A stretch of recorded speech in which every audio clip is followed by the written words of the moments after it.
Alyssa swallowed a lump in her throat and shakily got on her knees. She clasped her hands together and in a shaky voice, "Please heal my son," she pleaded. Hearing her plead so pathetically, Cindy was reminded of how she had pleaded for Lily's life 5 years ago at the hospital. No matter long it had been, it was still fresh in her memory because of how superior it made her feel. Alyssa had always been beneath her, and nothing would ever change that, even though she tries to take her place in the pack. Her gloating look increased but she still wasn't satisfied. "I can't hear you," Cindy said. "Please let him go and take me instead," Alyssa yelled louder. Her eyes were getting blurry due to the amount of tears pouring out. "Louder! Please let him! Arg!" Alyssa let out a loud groan. She unexpectedly received a blow at the back of her head, making her fall face flat on the hard ground. She had been so engrossed with her pleas that she didn't realize that Cindy had carried a bat and walked over to where she knelt. Cindy didn't stop there. She landed more blows to her back, weakening her the more. Alyssa felt excruciating pains in the places she had been hit. She was sprawled on the floor, but her eyes never left Aiden for one moment, even though she was suffering. Her son's suffering was much worse than hers. His cries were getting weaker and weaker, all because of the wolfsbane in his system. Alyssa wanted to do something, anything, to end her son's suffering. "Focus. We need to get the antidote from Cindy's hands before it's too late," her wolf said to her. Fortunately, after a while, Cindy stopped hitting her. "Wow, that felt so good," she said with a cackle as she took in a deep breath. She dropped the bat on the floor and turned to face Alyssa, only to notice that she wasn't moving. "Hey." She used her legs to kick Alyssa hard on her stomach, but she still didn't budge. "Don't tell me you're dead already." Her eyes furrowed in confusion. She had expected the torture to go on for a long while. Even her son was able to last days, but she couldn't handle small beatings. "Or did I hit her somewhere critical?" she asked herself as she turned Alyssa over to face her, and she crouched in front of her. She leaned closer to check her heartbeat when she suddenly felt a pain on her left cheek. She moved away in shock, only to see the once unconscious Alyssa was now awake. Her claws were out and blood was dripping from it. Cindy touched her face, only to realize Alyssa had scratched her there. Her shocked expression instantly turned into that of anger, and she stood up immediately, barring her own claws too in the process. "You dare deceive me!" Sgi yelled in anger. Alyssa didn't reply her, as almost that was on her mind was how to get the syringe from Cindy's hand. Without wasting any more time, she lunged at Cindy, attacking with all her might, but as a skilled fighter, Cindy was able to dodge all of her attacks. Then, when Alyssa least expected it, she dug her claws into her shoulder. Alyssa fought the urge to let out a painful scream as she fell back to the ground. She had to get the antidote at all cost, but how? She was losing too much blood. She tried to stand up again, but Cindy picked up the bat and hit her hard on her head again. She landed another blow. Thought. And another. You could. A heavier hit. Win against me? She asked the almost unconscious Alyssa. Alyssa coughed out and blood come out of her mouth. Despite her weak state, she looked up to face her son. "Aiden." She croaked out in pain. "Mommy," Aiden called as more tears poured out of his eyes. "Oh, what a sad scene right here," Cindy taunted as she dropped the bat and picked up a different syringe.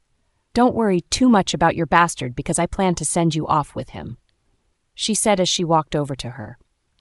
At that moment, Alyssa realized that she had lost. She wasn't able to save her son nor herself. In her fading consciousness, memories of her happy time with her son surfaced in her mind. "I'm so sorry, baby, for not being able to take care of you. But no matter what, Mommy will always be with you," she thought to herself. Before she lost consciousness, she heard Aiden's trembling voice, "Daddy, please save Mommy." Then everything finally went dark. That same night, Ezekiel jolted from his sleep when he couldn't feel Alyssa's warmth anymore. The sleep and tiredness in his eyes faded away immediately as he searched around for her. After a futile search around the room for a few minutes, the realization dawned on him. Alyssa had deceived him. She had gone to meet Cindy, thereby breaking the promise that she made to him. "Fuck!" he groaned in frustration as he put on his clothes immediately. If you hadn't been blinded by desire, thereby ignoring your instincts, all these wouldn't have happened. His wolf roared furiously. She promised me. How was I supposed to know she would break the promise? Ezekiel asked in frustration. The boy is her son. You don't expect her to sit still. Even by her attitudes these past few days, you could tell something was up, but just a little passionate moment was enough to distract you. Wolf chastised in a mocking tone. Ezekiel didn't refute because he was right. Their son was battling for his life. He should have expected she would do something to stop it. He shouldn't have been blinded by lust at a time like this. Now that she's gone, how do you intend to find her? His wolf asked him. A search party. I'm sure she wouldn't have gone far, he answered. More like you hope she hasn't. His wolf sneered at him. He ignored him as time wasn't on their side. Every second that passed was precious since the lives of his family were at stake. He was about to send a mind link to his beta when he heard his phone ringing. He walked towards the bedstand and stared at his phone's screen. He was surprised to see Lily's name there. He picked up the phone and stared at it in confusion before deciding to answer. Hello? He said the moment the call connected. Ezekiel? Finally! Lily said as she heaved out a sigh of relief. What's wrong? He said when he heard her sigh. I've been trying to reach Alyssa for a while now, but she isn't picking up. I thought something bad had happened. She left to do something, Ezekiel said. He decided not to reveal the full truth, as it was unnecessary. He might find her soon, so there was no need to make everyone worried. Do you have a message for her? I can pass it on to her if you want, Ezekiel continued. Well, I called to let you know that we were able to decipher the signal and we've tracked Cindy's location, Lily announced. Really? Ezekiel asked, a wave of happiness and relief surging through him. Yes, I'll text you the location now, Lily said before ending the call. A few seconds later, Ezekiel's phone made a beep sound, indicating he had received a message. He stared at the address in surprise. She did even leave the pack. He connected with his beta through the mind link, and then he issued a command. Gather a team and dispatch them to the location I'll text to you now. Then he forwarded the text to him. Without waiting for a reply, he left the family house alone. Since he had called for backup, they'll definitely get there on time. As he drove down to the abandoned factory, his wolf grew more restless than he was. Drive faster! We have no time to waste, his wolf ordered, and he stepped on the acceleration immediately, increasing the speed of the car. When he got to the factory, he didn't bother packing his car. He jumped out of it and rushed inside the abandoned building. His anxiety heightened his wolf's senses so he was able to hear faint sounds coming from underneath the building. He trailed the sounds and noticed they were coming from the basement. He rushed down and pushed the door open. The scene before him shattered his heart. His son was bundled up, cuts were all over his face, his lips were chapped and blue in color while his face had no blood in it. His mate was worse. She laid lifeless on the floor with blood and wounds all over her body. What has she done to them? The maniac in question stood triumphantly next to Alyssa. She was holding a syringe in her hand. She felt the presence of another person, so she turned to see who it was. Her eyes widened in surprise when she saw Ezekiel standing at the entrance. You're here early, she muttered, her face twisting into a manic grin. I have been waiting for a long time for you to witness this glorious scene. She continued as she circled around Alyssa's almost lifeless body. I'm the one you want. I'm here now. Why don't you let them go? Ezekiel asked in a pleading tone. Cindy stared at him silently, unable to hide her amusement. Then she burst out into laughter. She laughed so hard that her chest hurt. Why does everyone keep uttering the same statement? She asked as she tried to stop her laughter. You all just don't get it. There will be no exchange of lives. Alyssa and her bastard has to die for us to finally be together. She yelled out like a crazy lady. You'll have to watch them die, she continued, her expression suddenly turning grim. Don't do something you'll end up regretting later. We can still be together if they are alive, Ezekiel pleaded. From the look in her eyes, he was sure that Cindy was dead serious about ending their lives. She still believes that Ezekiel would run back to her after everything she has done. She had really gone insane. Will we really be together, Ezekiel? She asked with a scoff. Yes, so please just let them go. Then we will be together once egg. Shut up, she screamed, cutting him off. You think I'm a fool? She asked in anger. No, Ezekiel stuttered out. You really think I'll just let them go after everything? I've been with you for so long, but the moment you found out Alyssa was your mate, I became the other woman. Her very existence is a threat to me and everything that I stand for. Nothing good will come out of keeping her and her bastard son alive. For me to get back everything that was taken from me, they'll have to die. Looking at Cindy, Ezekiel was sure she had lost her sanity. She thinks their death would ensure a lifelong happiness with him, but what she didn't know was that if something were to happen to his family, Ezekiel would make sure she pays for it, even in hell. Since she was so hell-bent on killing them, the only thing he could do was try to negotiate with her before the backup arrives. I will do anything you want. Just let them go, he said, expressing his willingness to go the extra mile for their safety. Cindy, on the other hand, became even more excited when she saw him in such a state. You're begging, now? She asked with a scoff. Please, he pleaded, ignoring her mockery. You know, a few days ago, I was in your position. I was constantly begging for the tiniest bit of your affection. I was pleading for us to go back to the way we used to be. For you to let go of Alyssa's and her son and then come back to me. But guess what? You rubbed my affection on my face. You made me look like an idiot for loving you this long. I loved you, Ezekiel. I was ready to sacrifice everything, even my dignity, just to be with you, but after everything, I was nothing but a mistress you didn't even want. Even when Alyssa left you, you never stopped thinking about her. You had me with you. I was the love of your life till you decide that I wasn't good enough for you. If you had just listened to me and chased them away when I first asked you to, all these wouldn't have happened. Now you are experiencing the same desperation I felt when I was losing you to her. She screamed out in anger. But you know, it's all good now, she muttered as she took in a deep breath to calm herself. After all the hurdles, I'll finally have you all to myself without any distraction or competition from any fool. She muttered with a small smile. Ezekiel stared at her silently, wondering when she started to lose her sanity.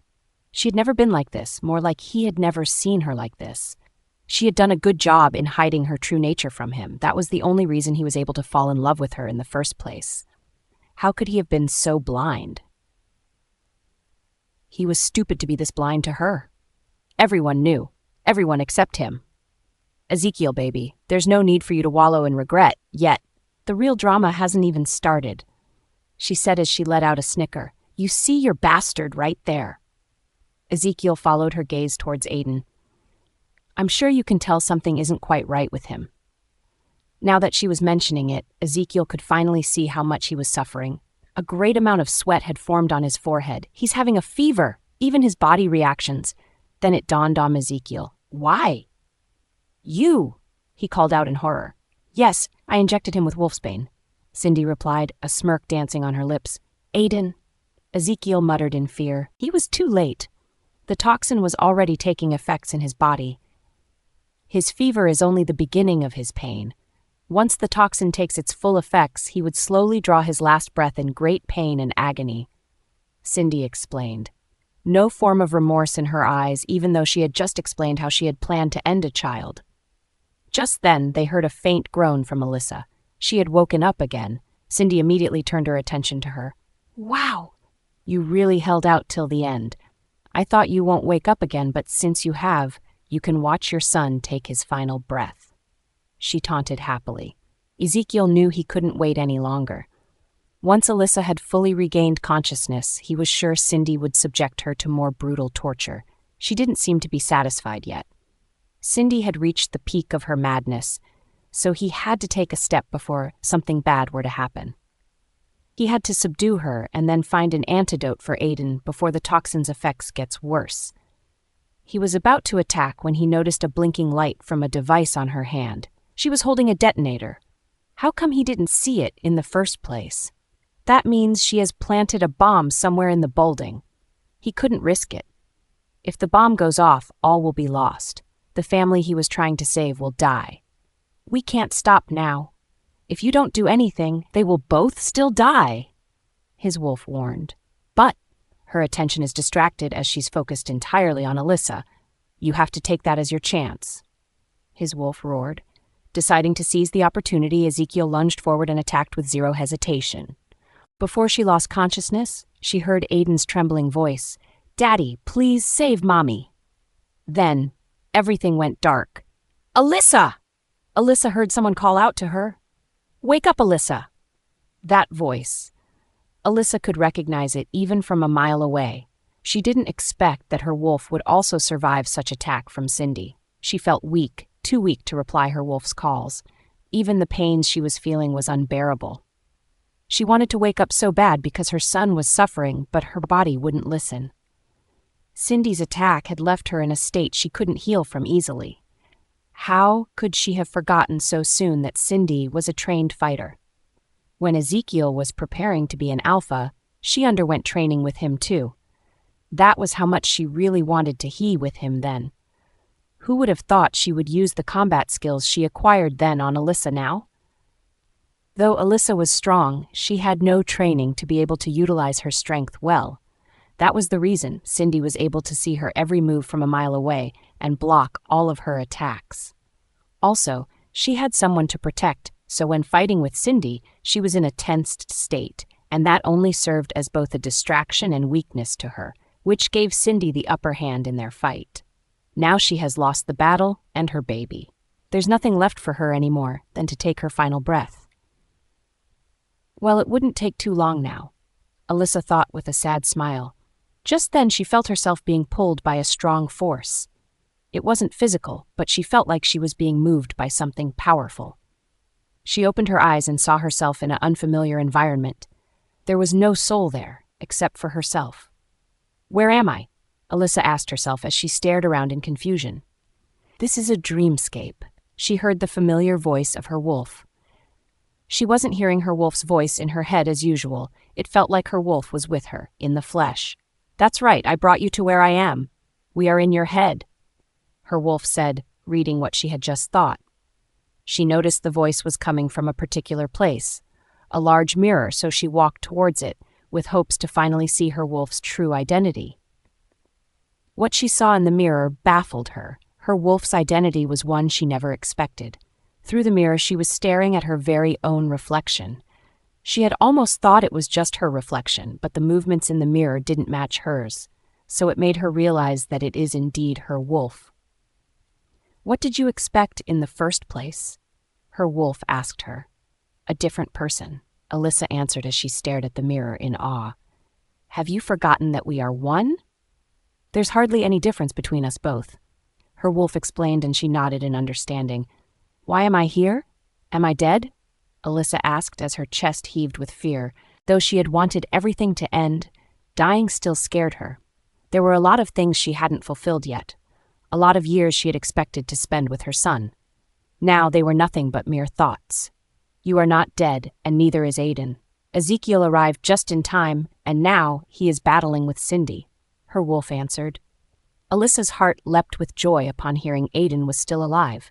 The toxin hadn't killed him.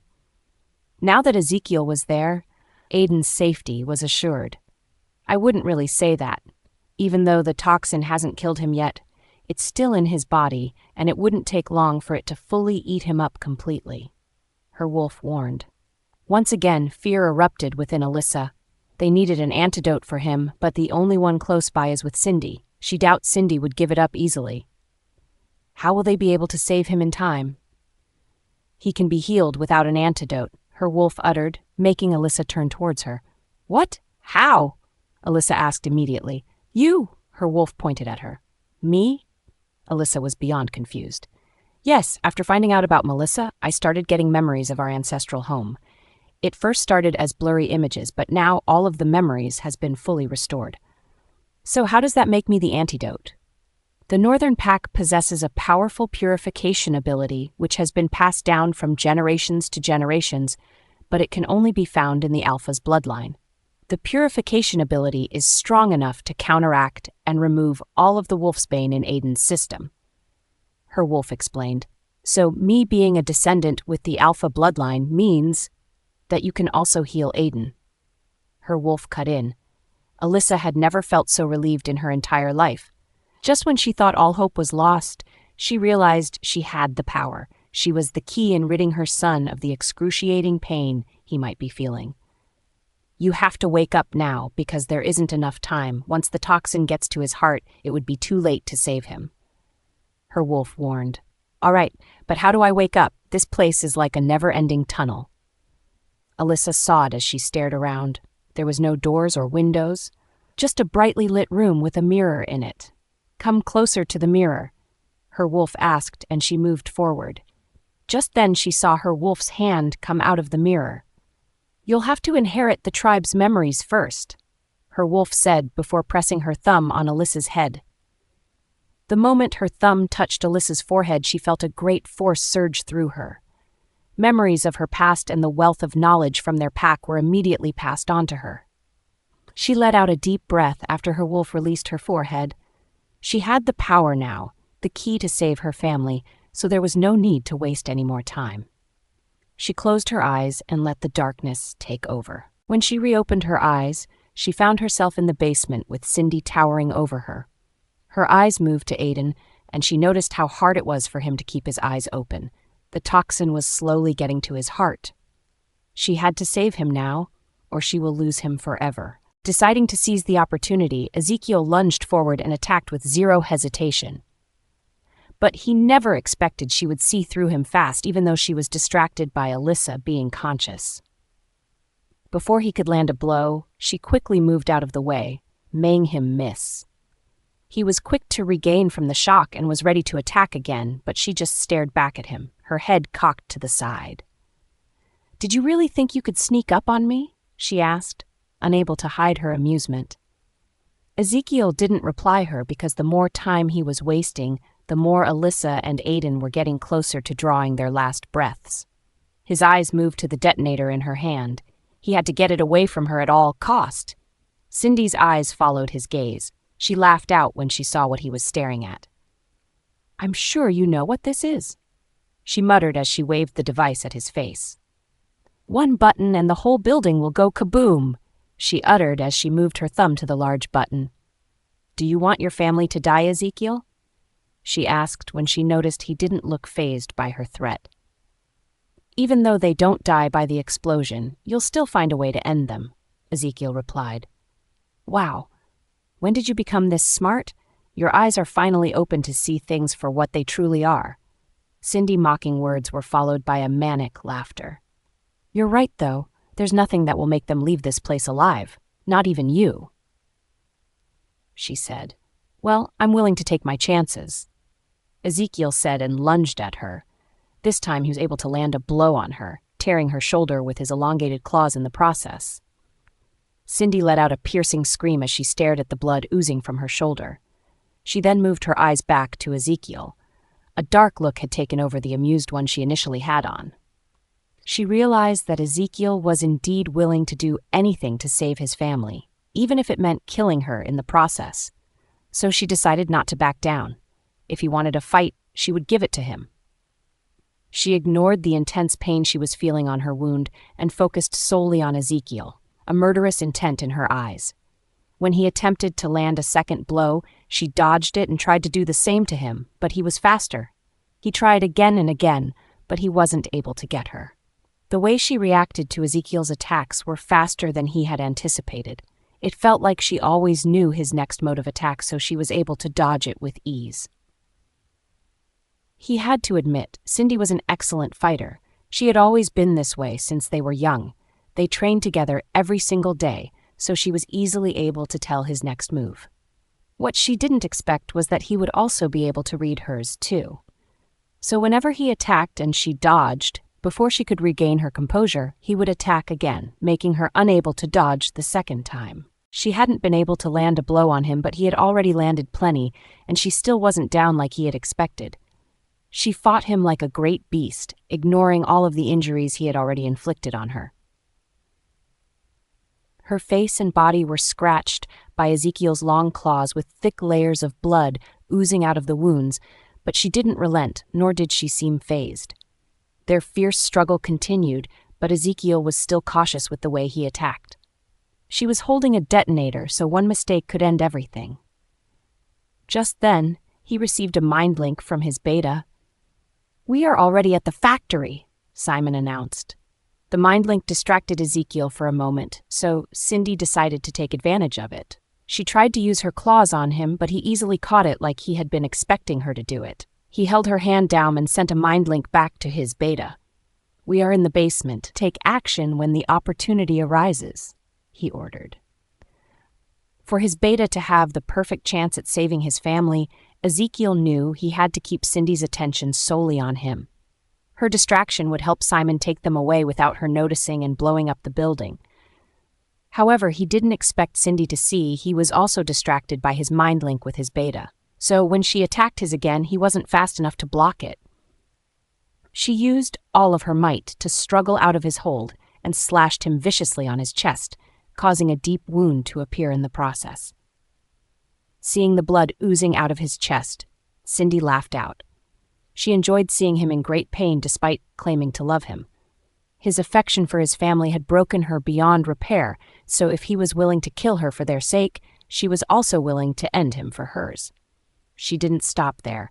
She slashed him again and again, a wide grin appearing on her face when she noticed he was growing weaker and weaker every single time she landed a blow. Even though she was focused on her attacks, she never for once lost her grip on the detonator. She knew it was the one reason Ezekiel hadn't finished her already. He had been going easy on her because he knew that if he made a wrong move, she would press the button. So Ezekiel decided to use a different approach. He noticed how she enjoyed seeing him weak, so he deliberately exposed his vulnerabilities. He wanted to lure her into relentless attacks with hope that it would be a perfect distraction to be finally able to get the detonator from her. Their endless battle was the perfect chance for Alyssa to finally focus on Aiden. Ignoring her pain, she struggled to stand but immediately fell back to the floor. She let out a soft groan and bowed her head with her eye closed in pain. She felt something sticky on her head when she touched it. She moved her hand down to her eye level and saw blood. She had almost forgotten that Cindy had attacked her head the most. Her eyes felt drowsy. Her body was growing weaker, so she shook her head to maintain focus. She had just one aim, and she had to fulfill it before her body gives up on her. Since she couldn't stand, she crawled over to her son. Ezekiel and Cindy's fight made it impossible for them to notice that she had already moved positions.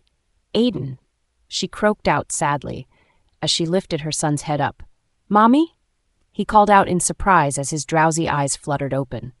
"Don't say anything. Mommy will save you," she promised while Aiden nodded in understanding. Through her gifted eyes, she was able to see the toxin flowing in his bloodstream. It was almost getting to his heart. She had to do something fast before it would be too late. So she bit hard on her wrist with her fangs, making herself bleed. Then she placed the bleeding hand on his mouth. "Drink, baby," she muttered as she nudged him softly. Aiden opened his mouth immediately, sucking out all of the blood that oozed out of her. The more he drank her blood, the stronger he felt, so he held onto her and sucked hard like Ike. His life depended on it. Well, his life did depend on it. If he doesn't drink, he would die. Alyssa's hand didn't leave his mouth even though he was draining the life out of her. Her eyes drooped as she felt her body giving up on her. By the time Aiden had drank to his fill, her body couldn't take it any longer, so she collapsed. Simon watched silently from a creak in the basement's door. He was waiting for the perfect time to strike, but with the looks of it, there hardly seemed to be a chance for him to go in. Earlier, he had stopped the other guards from going in when he sighted the detonator in Cindy's hand. If she sees all of them at once, or even notices that she had more company, she was going to blow up the whole building. He couldn't let that happen. He couldn't let more people die, so instead, he decided to go himself. His eyes moved to where Alyssa and Aiden laid. He was growing impatient as they both seemed like they needed medical attention soon. He needed to take them out of here fast. So he turned to face Cindy again, only to realize that this time she was distracted by Ezekiel. Even if it was just a moment, he decided to take his chances. He tiptoed to where they laid unconscious and crouched in front of the both of them. He wondered who to take first, but after a little thinking, he decided to move Aiden. The boy had been suffering for days, so he might need the medical attention quicker than Alyssa would, even though Alyssa had more bruises on her body. So he carried Aiden up and ran off immediately using his werewolf speed. When he got out of the building, he handed Aiden to one of the guards waiting for him outside, and then he sent a mind link to Ezekiel. "I have secured the boy. He'll be taken to the hospital now," he announced. Still engrossed in the heated fight with Cindy, Ezekiel let out a sigh filled with relief. At least, Aiden is safe. With that thought, he focused more on disarming Cindy. Cindy, on the other hand, noticed that Ezekiel wasn't relenting anymore in his attacks. He was attacking without looking back, without thinking of what she might do with the detonator. So she turned back only to realize that Aiden wasn't in the basement anymore. He had been moved when she didn't notice. She let out an ear-piercing scream and angrily tore through Ezekiel's shoulder with her long claws. Ezekiel grunted in pain and moved back immediately, the pain from the wound searing through his body. You tricked me!" she screamed as she pointed at him in anger. Ezekiel didn't reply her. His eyes were mainly on the detonator. She looked like a mad person whose next moves were unreadable. "I gave you a chance, but you tricked me again and again. You had the guts to steal my last bargaining chip?" she asked again. Her eyes were red with fury. "Since you've taken him, we might as well go to hell together," she said as an evil grin formed on her face. Her words made Ezekiel panic. He struggled to his feet and tried to walk over to her, to grab the detonator, but before he could get to where she was, she pressed the button. "I'll meet you in hell, Ezekiel. That way we will be together forever. No one will be there to come in between us again," she said. She stretched out her hands and shut her eyes with a wide smile dancing on her lips. As the explosion erupted, Ezekiel rushed without hesitation towards the unconscious Alyssa. He used his body to shield hers as he attempted to carry her to safety. "Don't bother trying to escape because there is no way out of any of us," Cindy said to him, but he ignored her. He was almost at the door when debris and flames burst around them, sending them flying back deeper into the basement. The debris that fell blocked the entrance door, preventing them from escaping again. Ezekiel quickly stood up and used his body to shield Alyssa again to prevent anything from hitting her. His brows quivered in pain as he felt bricks and hot irons falling on his back. The pain was unbearable, but he didn't move even one bit. Amidst the pain, he heard his beta's loud voice calling out to him, but he couldn't answer. His mouth felt too heavy to speak. He looked down to face Alyssa. The blood on her face was covering her beauty. A lone tear escaped his eyes when he noticed her state. "I'm so sorry for the mess that I caused," he thought to himself before leaning closer and shielding her head with his body. "If I'm to die now, I'd take my fate happily, knowing that I've paid for my sins and you are alive to take good care of our son," he whispered in her ear like she could hear him. As his eyes drooped, the last thing he could hear was Cindy's maniacal laughter despite being pounded to death by the debris falling and Simon's loud voice calling out to him. At least, he protected his family. He protected Alyssa, and Aiden was already in safe hands. That was more than enough for him. A wide smile appeared on his lips before he was finally drawn into the darkness. A few dags later, her body felt stiff, making it hard for her to move. The pain was unbearable, but she still wanted to wake up. She wanted to know if everything was all right, if her family survived. After a lot of trials, her eyes finally fluttered open. She quickly shut it when the bright light in room attacked her eyeballs. "Alyssa," she heard someone call out to her, hope laced in the voice. "What's wrong?" She heard another voice ask. "She just opened her eyes. I saw it," the first person answered. "What if you were just seeing things? She has been unconscious for almost a week, so it isn't weird if you were just hallucinating." "Almost a week? I've been out for that long?" Alyssa asked herself in shock. "No, I'm sure of what I saw.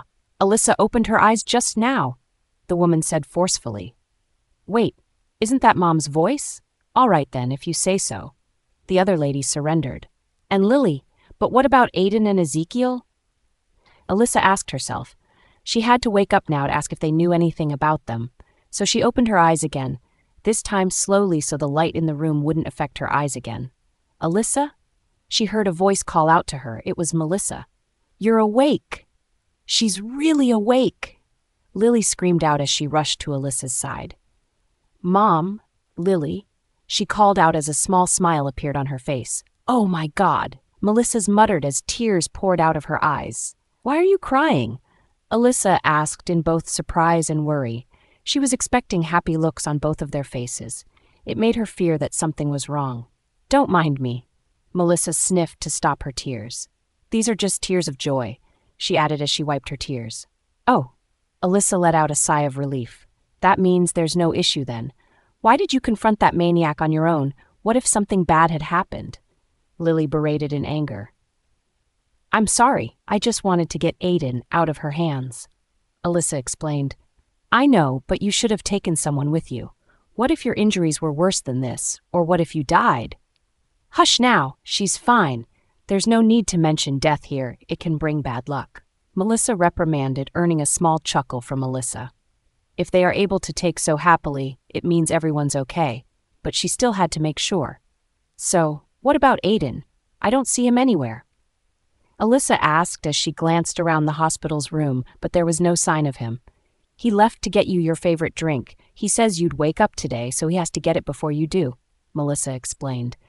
"Like he already knew you would actually wake up," Lily added, her voice filled with astonishment. "What about his health?" "He had wolfsbane in his system," Alyssa asked again. "He did?" "The doctor didn't mention that. The only issues he had was the injuries Cindy inflicted on him, but it has already been treated. He's fine now," Lily answered. "That means the purification worked. There isn't any issue with Aiden." Alyssa heaved a sigh of relief when that thought crossed her mind. Melissa stared at Alyssa in confusion. She was about to ask a question when the ward's door burst open and Aiden walked in holding a small canned drink. "It took me a while, but His remaining words were stuck in his throat when he saw Alyssa wide awake. "Mommy?" He called out in shock, unable to believe what he was seeing. Alyssa smiled and opened her arms wide for him. A relieved smile appeared on his face. "Mommy!" He called out and ran into her embrace. "I missed you so much," he muttered with teary eyes as he deepened the hug. "Me too, baby. Me too," Alyssa answered. "I thought you would never wake up," he added as he sniffed sadly. "You did? But you claimed she was going to wake up today," Lily asked in surprise. Aiden pulled out of the hug and turned to stare at her. "It was just a wishful thinking," he answered, earning a smile from everyone. "But she's awake now. That's all that matters," he added. "Yes, baby," Alyssa muttered as she pulled him into her embrace again. She didn't want to let him go. Tears poured out of her eyes as she felt his warmth against hers. That day with Cindy, she thought she had lost him forever, but now she could finally hold him in her arms again. She would never let what happened with Cindy happen to him ever again. A few minutes later, Melissa was sure it wouldn't take long for Alyssa to start complaining about hunger, as she had just woken up from a near-death experience, so she sent Aiden and Lily to go buy food. When they were finally alone, Melissa turned to face Alyssa. "You used your purification ability on Aiden," she said, suddenly turning serious. "How did you know?" Alyssa asked in surprise. Melissa stared at Alyssa's bandaged wrist before turning to face her. "Oh," Alyssa muttered in understanding as she held her wrist. "But I had no choice. Aiden was at the brink of death and I had to do what I could to save him," she explained. "I understand. I'm just happy you were able to unlock the alpha power in our pack. But this is nothing compared to the real power we have." "It isn't?" Alyssa asked in surprise. "To reach your full potential, you'll have to come with me down to the northern pack for training," she explained. "That means I'll have to leave this pack." Alyssa muttered as her mind wandered to Ezekiel. She wondered how he was. Since she had woken up, no one had mentioned anything about him. Well, she hasn't even laid her eyes on him. It made her fear that something was wrong. "Yes, it's been so long, but I'm sure you'll be able to adapt to your home." "What happened to Ezekiel?" she asked, interrupting Melissa's words. The woman's expression immediately changed when Alyssa mentioned Ezekiel. "Something's wrong?" Alyssa croaked out in fear.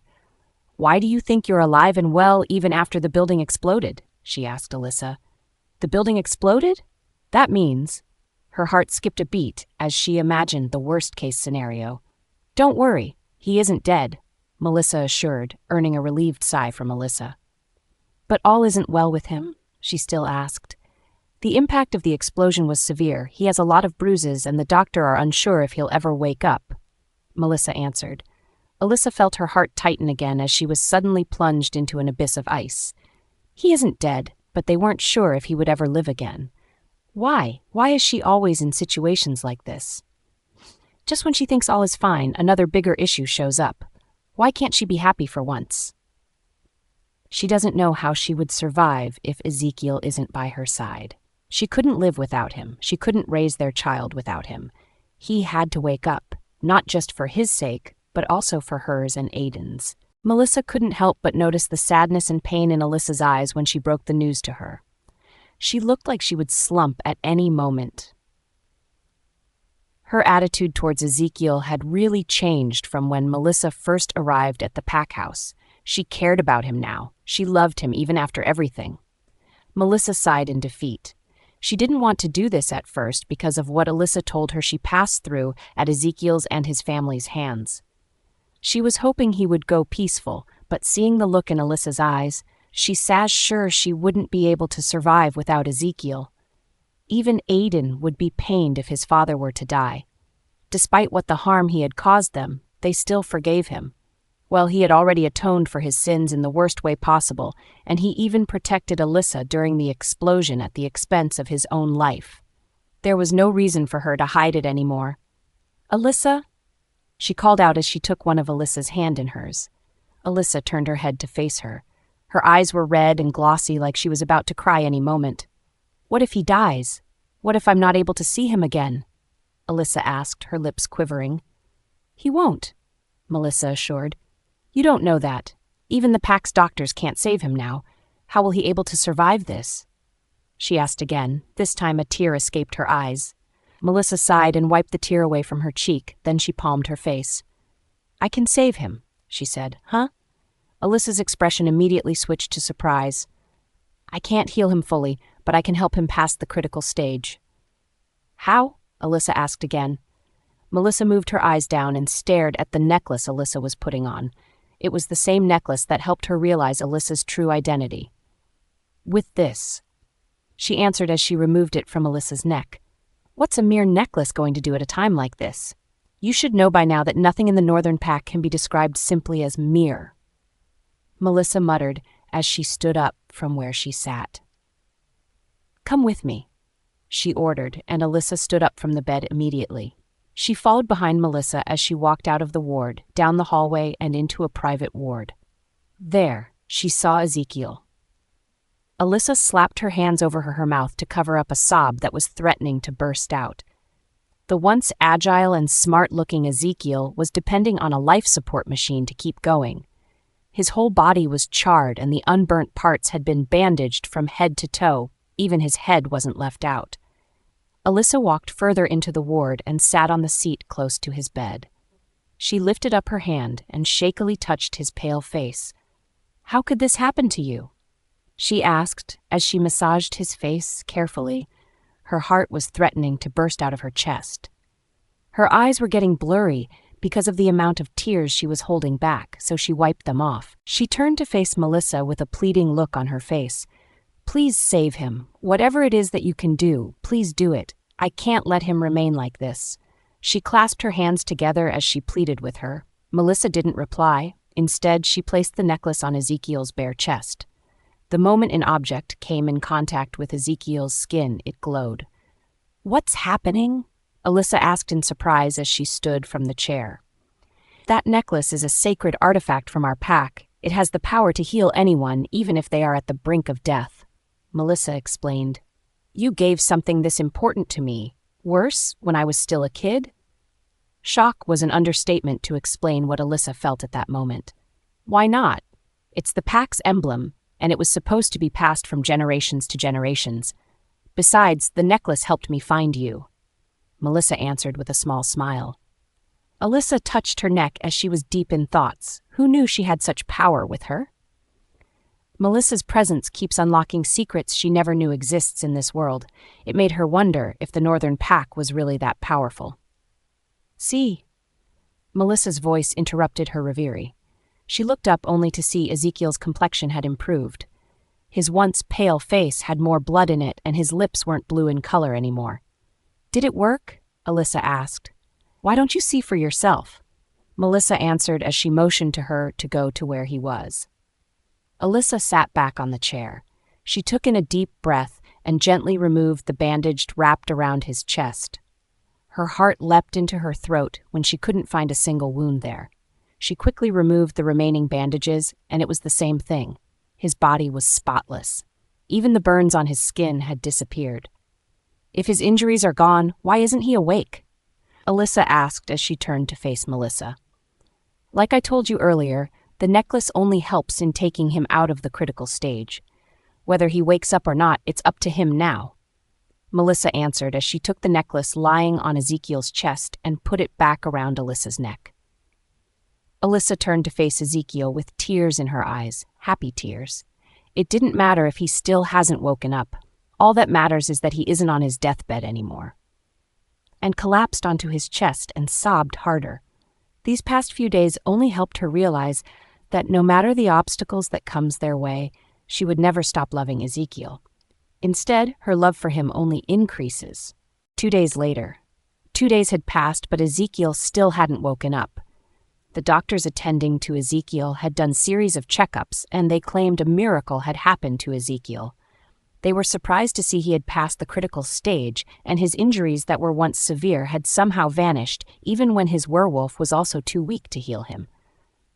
Only Alyssa and Melissa knew what had actually happened, but no one spoke a word. It was a family secret, and too many people couldn't know about it out of fear that the news might reach the wrong person. Due to his improved health, Ezekiel was removed from the life support machine and was taken out of the ICU to a regular ward.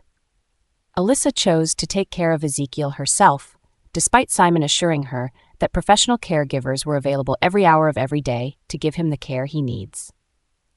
She wanted to be by his side till he wakes up from his deep sleep. As time passed by, she quickly learned how to take care of an unconscious patient. She helped him wash up by wiping the whole of his body with a wet towel. She also helped him put on his clothes when she was done. She never fails to apply gentle massages on his muscles so he wouldn't feel sore like she did when he finally wakes up. Seeing how good she was at what she was doing, Simon couldn't help but remark how she was better and more meticulous than the professional nurses. So he stopped nagging and let her take care of Ezekiel herself. Since Aiden's injuries had almost healed up, he resumed school immediately as he had already missed a lot. But whenever the school closes for the day, he heads straight to the hospital to keep his father company. Even though Ezekiel is still unconscious, Aiden never misses reading to him. He always has a different book for each day, and he never fails to converse about what happened at school to Ezekiel. When you wake up, I'd like for us to resume training. Because I'm not training anymore, my skills are reducing. He once complained, earning a chuckle from his mother. Even though he speaks in excitement to Ezekiel, he couldn't hide his sadness every time he sees his father in such a state, and Alyssa couldn't help but notice it. He was eager to see his father on his feet, and he feared he might not make it. Seeing the sadness and hope in his eyes, Alyssa's heart clenched with sorrow. That night, after everyone had left, leaving her alone with him, she sat by his bedside and held his hands in hers. "I miss you," she whispered to him as she placed small peck on his knuckles. "I miss you so much that I fear I can't continue like this. I know it's just been 2 days, but I just can't help it. I want to see you in a healthy state. I want to be able to hug you and also be hugged back by you. I want to hold you in my arms and kiss you so hard till we both lose our breath. Even your son, he misses you too. He comes by every day, and even though he tries to put on a wide smile, I still see the sadness in his eyes. He wants his father to be awake again," she muttered with a sorrowful smile. She sighed softly as she stared at his sleeping face. She raised her hand and gently massaged his cheeks. "Ezekiel," she began, When you wake up, I've decided to give you another chance, to be the rightful head of our family and to be my mate. I want to be your Luna, she whispered. At that same moment, Ezekiel's eyes fluttered open. Alyssa's eyes widened in shock when she saw him awake. Before she could react, he pulled her by the waist.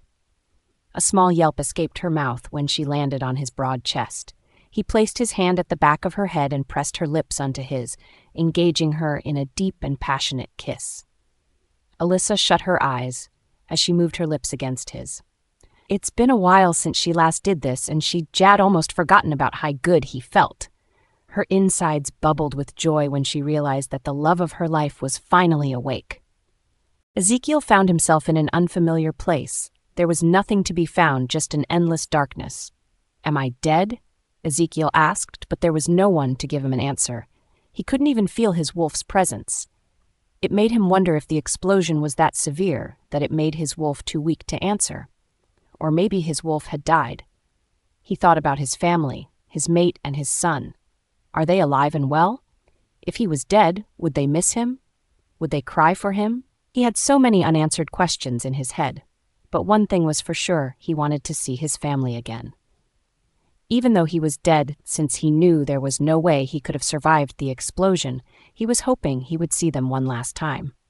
He wanted to be sure they were alive, and then he would go in peace. So he started walking. He wasn't sure of where he was going. He just allowed his legs lead the way. He walked for some time, but it felt like an eternity to him. He noticed that no matter how much he walked, the path just continued getting darker and further. He was slowing, getting exhausted, but he still didn't stop walking. The zeal to see his family one last time was more than the exhaustion he was feeling. As he continued walking, he noticed the path kept getting colder than before. It got to a point that B had to stop when he felt something cold under his bare feet. Is this snow? He thought to himself as he rubbed his feet on the substance again, just to be sure. He wrapped his hands around his arms as the cold hit him harder than before. His clothes were too light to warm his bare skin. Why is it so cold? Or did I perhaps go the wrong way? He asked himself again as he turned to face the direction he was coming from. There was still nothing in sight, but new thing was sure. If he keeps going this way, he might freeze to death. So he turned on his heels and was about to retrace his steps when he heard indistinct sounds. He stopped on his tracks to make sure he wasn't hallucinating. He had been hoping to hear at least a voice, so it might just be his head playing tricks on him. Just when he was about to lose hope, he heard the voice again. So he turned to the cold path he was walking on earlier. Just then he saw a light appear at a distance. His eyes widened in both shock and happiness. Finally! He muttered with a bright smile on his face as he followed the light. Despite the cold, he didn't stop. Rather, he ran. He feared that if he took too much time, the light might disappear. As he got closer, the voices started to sound familiar. Alyssa, he whispered when he recognized her voice. His heart leapt with joy. Then he heard the tiny voice of his son. They were both alive and well. He was able to save them. Though he initially wanted to just know that they were alive, but now that he could hear their voices, he got greedy. He wanted to see them, to be with them, to hold them in his arms for the last time. He wanted to be sure they would be able to live without him. He wanted to be sure that even though he was gone, all of his enemies will have been eradicated. That way, their lives would be more peaceful. He pulled them into his hell, and he couldn't just leave them to fend for themselves. So, he quickened his pace. As he got closer to the light, his surroundings brightened. His breaths were heavy as the cold made it hard for him to breathe well, but he didn't relent. This might be the last chance he would get to see his family, and he was almost close to them. Just then, he felt a force hold his legs to the ground, making it hard for him to move. He looked down, but he couldn't see what was holding him down. His face twisted in anger when he still couldn't move despite his struggles. Suddenly, he felt like he was sinking into the snow. His eyes widened as panic and anxiety hit him. Is this really the end for him? But his family? Why can't he just see them one last time? He struggled harder, but that only aided in him sinking the more. When the snow reached his neck, he stopped struggling and decided to accept his fate. He closed his eyes, a wave of defeat washing over him. "I'm so sorry, Alyssa. I wasn't strong enough to get to you and our son. I will always love you both, even in the afterlife." Those were his last words before darkness completely took over him. Even through the darkness, Ezekiel could feel that he was in some place different, warmer, and more comfortable. He tried to open his eyes to see where he was, but he couldn't. It felt like his eyes were sealed shut by a very strong glue. He couldn't even tell if he had gone to the afterlife. Just then, the soft voice of his mate, his heart bubbled with joy. If he's hearing her voice right now, that only means that he's alive. But why can't he open his eyes?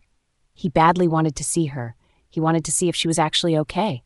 Just then, he heard another voice, a woman, much older than Alyssa. The voice sounded familiar. Where has he heard it before? "Have you thought about what we talked about, Alyssa?" he heard the woman ask. "I haven't had time to, Mom. It's been really hectic for me after everything that has happened, and I haven't even fully healed from my injuries." Alyssa replied. "Mom." She called her mom. No wonder the voice sounds familiar. It's Melissa. But what are they talking about? Ezekiel asked himself. "I know, and I'm not trying to push you into answering now. I just wanted you to think about it. You've been gone from the pack for so long, and everyone is waiting for you to see you again." Melissa explained.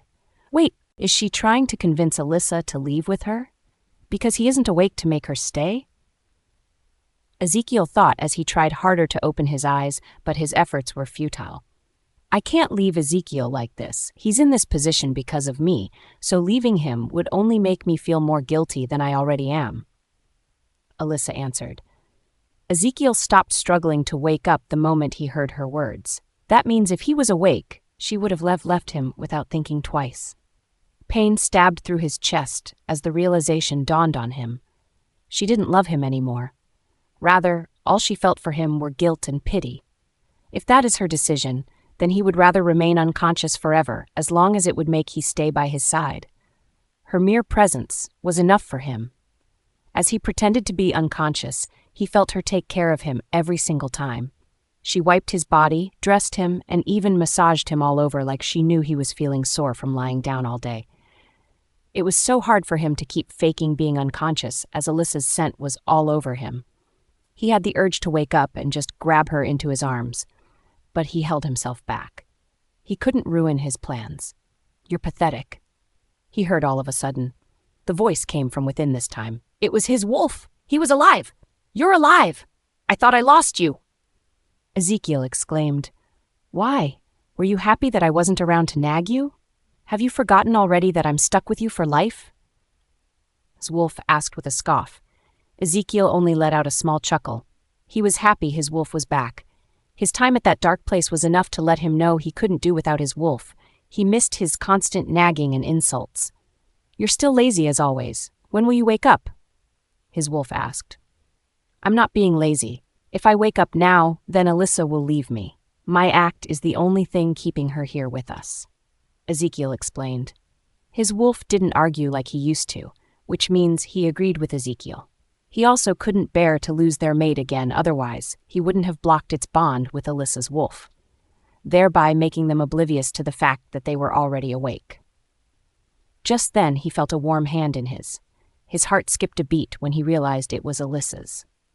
She was making it hard for him to keep up with his act.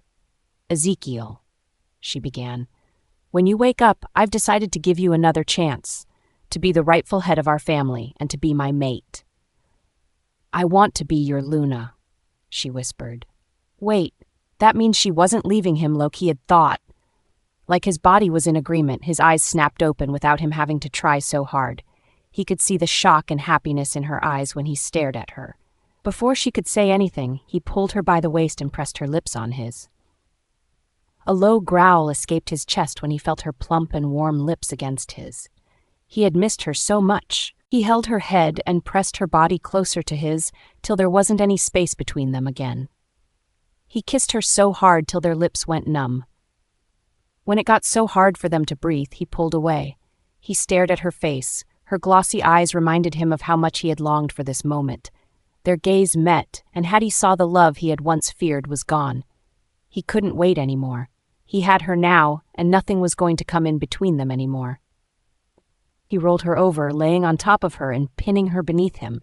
Then he whispered in a deep, lustful, and possessive voice, "Tonight, you are mine, and you are not allowed to say no."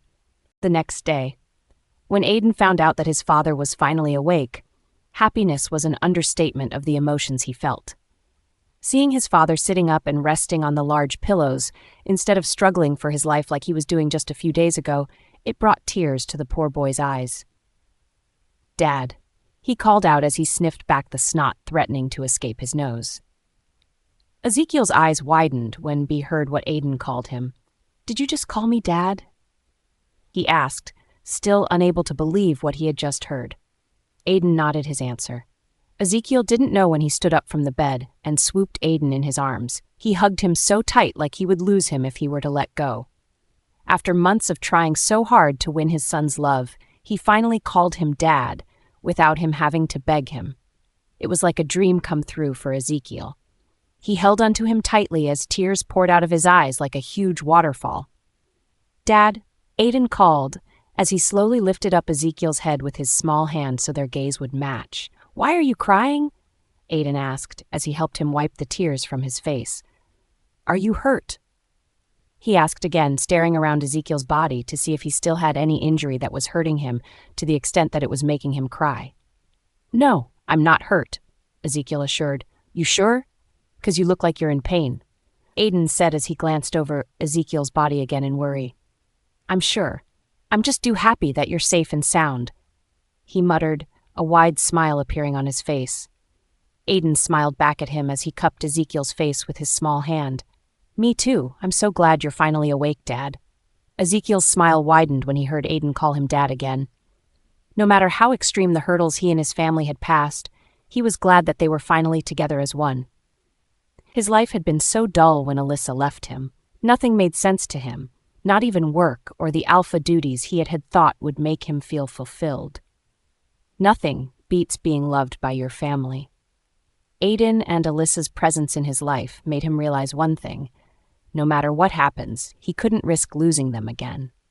He would rather step down from being an alpha or even give his life up whenever the need arises than to lose them. They were the only ones helping to keep his sanity in check. He would do anything to make them happy and to make up for the way he had hurt them in the past. He moved his eyes to stare at his son. His eyes were glossy from all the tears he had shed. "I love you so much, son," he said. Aiden stared at him in surprise, not expecting him to utter those words. Ezekiel's confession brought him to tears again. He had longed for his father to utter those words to him for a very long time. He sniffed and blinked away the tears that were threatening to burst out. "I love you too, Dad," he whispered before burying his head in Ezekiel's neck. Ezekiel could hear him sobbing softly, so he patted his back slowly to comfort him. As Aiden's cries increased, he couldn't help but join him too. He was just too emotional at that moment. When Alyssa entered the ward, she was surprised at the scene playing out in front of her. It seemed like father and son had reunited, but what's with the tears? She decided not to interrupt their moment together, so she walked out before they could notice her presence. After she shut the door behind her, she rested her back on it with a small smile forming on her face. This hospital used to be a place filled with bad memories for her, but after witnessing the scene between Ezekiel and Aiden, it seems like things are about to change for the better for the three of them. It seemed like this was the beginning of a happier life together. A few days later, even after Ezekiel woke up from his deep sleep, Alyssa still took care of him. She never left his side for once and helped nourish him back to health. When his health became better, he was finally discharged from the hospital. The full family left for home together. Despite Alyssa's intense nagging for Ezekiel to rest for a few more days as he had just left the hospital, Ezekiel chose to work instead, but knowing Alyssa, she didn't agree with his choice. After a little argument between the lovebirds, Alyssa finally agreed for him to work from home. So he left for his study. After he had settled, he sent a mind link to Simon. "Help me bring the package from my office," he ordered, and after a few minutes the doorbell was heard. Before he could answer the door, Alyssa had already answered it. "Simon left a package for you," Alyssa said to him when she saw him emerging the stairs. Beads of sweat formed on Ezekiel's forehead as he wondered if she had seen it. Why couldn't he just wait for me before knocking? He asked himself, frustration taking over. If she has seen what it is, it would ruin everything. "Here," she muttered as she handed over to him a wrapped box. Ezekiel sighed in relief when he noticed the box was wrapped. That means she doesn't know what's in it. "What's that?" He heard her voice, snapping him back to reality. His attention returned back to her as he tried to think of a good lie. "Is it something from the office?" she asked again, and he nodded immediately. "Yeah, you said I could work from home," he reminded, trying so hard to sound convincing. "Okay, have fun with your work," she muttered before walking away. Ezekiel quickly turned on his heels and practically ran back into his office. He locked the door behind him and plopped down tritely on the swivel chair. "That was a really close one," he muttered as he rubbed his temples tiredly. He turned to stare at the box, a smile reappearing on his face. "Let's see if you're still intact," he muttered as he unwrapped the box, revealing a smaller and well-decorated box. He opened it, and the diamond ring inside glittered immediately. His smile widened as he admired the jewelry. When they were still at the family house, he had gone to purchase the ring. He wanted to propose to Alyssa, but Aiden's kidnap ruined his plans. Now that all of their problems were over, there's nothing stopping him anymore. He placed the ring back in his box and locked it in a drawer. Now that the ring has been secured, all that's left is a grand event for the proposal. For his plan to go smoothly, Ezekiel invited the help of Lily and Aiden, as he couldn't do it all on his own. He lied to Alyssa he was taking Aiden out for a treat. Alyssa didn't mind when Ezekiel claimed it was a boys-only treat, since she also had work to do at her bakery, so Ezekiel took Aiden with him to a restaurant. There, Lily was waiting patiently for them. Her eyes brightened up when she saw Aiden. "Baby," Spee called out with her arms opened. "Auntie," Aiden screamed out as he ran into her open arms. "I missed you too much," he muttered as he deepened the hug. "It's been only a few days," she said. "It felt like eternity to me," Aiden claimed, making her chuckle softly. "Are you here to eat too?" he asked curiously. "No, your father called me out," she answered as she pulled away from the hug and placed him on his feet. He turned to stare at his father. "You did? But I thought it was boys only. That's what you told Mom. Were you lying?" he asked, the expression on his face doing little to hide his disappointment. "I only said that so she wouldn't be suspicious if I tell her I don't want her to come with us." "Why don't you, You want her to come?" Aiden asked again. "Because I need to discuss with the both of you about something," he answered. "Which is?" Ezekiel helped Aiden sit on his seat before taking his. He immediately explained what he wanted their help with. "You what to propose?" Lily asked, her eyes shining with both happiness and amusement. "Yes, and I can't do it all alone," Ezekiel answered. "Yes, you can. You can just book a restaurant, and the workers will help decorate the place for you," Lily said. "No, not like that. I want it to be something really big and grand. I want the whole pack members to be there." "Why?" It was Aiden's turn to ask. "Oh, because she's your Luna?" Lily asked before Ezekiel could reply. "Yes, and something this grand could easily be figured out by Alyssa, so that's when you come in." "You want me to distract her?" Lily asked. "Yes. If I'm not around all the time, Alyssa would easily get suspicious, but if you're there with her, engaging her in the activities you guys usually do, she might have no time to be suspicious," Ezekiel answered. "All right then," Lily muttered thoughtfully. "Just what about me? What do I get to do?" Aiden asked in excitement. "You'll be the ring bearer," Ezekiel answered. "Is it an important job?" he asked again, as he didn't know what Ezekiel meant. "It is, you'll see." "Yes!" Aiden exclaimed happily. Since he had told Lily and Aiden about his plans, he figured he needed to let Melissa in on it too, as she was Alyssa's mother, and he needed her blessings if he really wanted to spend the rest of his life with Alyssa. After he told her about his plan over the phone, he felt relieved to hear how excited she was. He also told her how he wanted to follow the Northern Pack's tradition for the proposal, and that only increased Melissa's happiness. She promised she would arrive a day in advance for the proposal, since she had initially went back to her pack a few days ago. To perfect the proposal, Ezekiel decided to use a lakeside as the venue since he knew how much Alyssa loved nature. He ordered the Omega servants to start with the preparation. They first decorated the place with Alyssa's favorite flowers, tulips. Then they arranged the chairs, fireworks, and other things they might need. Ezekiel made sure to oversee the decorations himself so they wouldn't miss any detail. "Why don't you sit back and let an event planner do this?" Simon asked him when he saw how hard Ezekiel was working. "Does the event planner know Alyssa as well as I do?"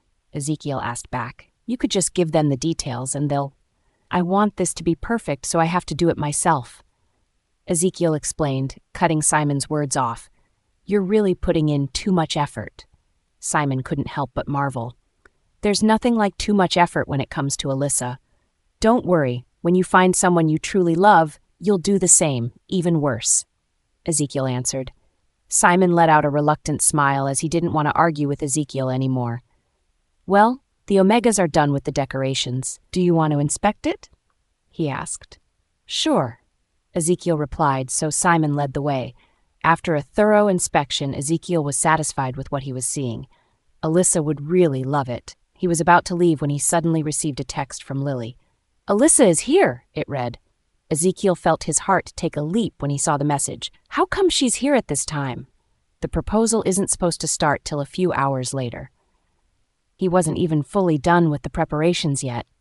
Even though Alyssa had tried to ignore it, she had been feeling that something was off at home, like she was being left out somehow. Ezekiel was rarely around. She had initially tried to overlook it since they weren't at the pack house anymore. They both have lives to live and work to take care of. He was busy with his office, trying to make up for the days they spent at the pack house, and she was spending more time at the bakery, trying to keep up with the customers flooding the shop since they found out she had returned. But then it got to the point that Ezekiel arrived really late. Normally, he returns from the office at 6, but now he comes back when she's asleep and then leaves before she wakes up in the morning. Her work was also hectic, but she never once made it affect their personal lives. Whenever she tries to talk to him about it, she realized he wasn't really around for her to talk to. Also, whenever she asks about him from the servants around, they always give strange replies. Even whenever they see her, they acted differently. She could see it in their expressions. Their eyes would dart around one another's, exchanging glances and trying to make someone the speaker. She knew they were hiding something. Their expressions made it seem like they were thinking of the perfect lie or excuse to tell her. Even after all the thinking, the excuses were always the same. He went to work. It felt so weird to Alyssa because any time she stops at his workplace to visit him or drop over his lunch, he wasn't always there. He's usually at a meeting or had just left TP work outside his office. She first agreed she never gets the timing right, but then, if it happens more than 2 times, it isn't a coincidence anymore. It got worse when he started canceling their lunch plans at the last minute. She had first tried to overlook it, but it was getting too much for her to ignore. That wasn't even all. Even Aiden, her once chatty son, had become too secretive. He talked less, and whenever she asked about what he was up to, since he mostly spent time with his father, he replies her with vague answers. This wasn't how he used to be. Before, if she asks him about his time with Ezekiel, he never hesitates to let her in on the full gists. She noticed all these started when they went out on that boys-only outing. She wanted to give them space to enjoy that day together. But now, she was regretting her decision. It seemed like they were slowly drifting away from her despite living in the same house. Even when everyone had left her, only one person stayed. Lily was always there, trying to engage her in activities like shopping, hanging out around malls, and trying on dressings. All in all, everything involved shopping. Alyssa was first grateful that Lily didn't ignore her like everyone else till when she started making Alyssa try on expensive dresses, heels, bags, and even jewelries. Lily claimed they were shopping, but why is Alyssa the only trying on dresses and not her? The dresses seemed like the ones one would wear to an exquisite party. Even the shoes and jewelries, and that only made Alyssa's suspicions increase. She had thought Lily was different, but now she was sure everyone was hiding something from her. You don't have to worry too much. The secret might actually be something good. Her wolf tried to reassure her, but it wasn't enough to stop the nagging feeling growing inside of her. Alyssa was willing to do whatever it takes to find out about what they were trying so hard to hide from her. She knew asking them would get her nowhere, so she decided to investigate for herself. She decided to use Ezekiel. The next morning, she woke up really early so she wouldn't miss him. She waited for him to dress Aiden up from school, and when she heard the engine of the car outside, she stood up immediately. She had already put on clothes that would hide her identity from the servants, so leaving the mansion was easy. Thankfully, there was a right taxi outside the gates, so she boarded it immediately. Taking one of Ezekiel's numerous cars would only raise suspicions, so she had to use one that no one would think of. "Follow that car!" She ordered the taxi driver the moment she entered the car. Ezekiel hadn't really driven far, so he was still on site. The taxi driver nodded and started the car, following Ezekiel at a safe distance. First, he dropped Aiden off at his school, then he drove straight to his office. Why he at his office? Alyssa asked herself in surprise. She had expected him to be somewhere else, since he was never at his office any time she went to see him. Can you give him the benefit of the doubt? As you can see, he isn't hiding anything. Maybe he actually has work outside his office, her wolf told her. What about the servants? Why were they acting like that? She asked back. Maybe it's all in your head. You're reading too much into their expressions when they only told you the truth. Why are you being so paranoid? Don't you trust our mate? Her wolf asked again. No, it's just that everything with that has been going on. Why don't you try to believe him for once? You don't expect everything to be like it was at the pack house. You both have work to take care of here.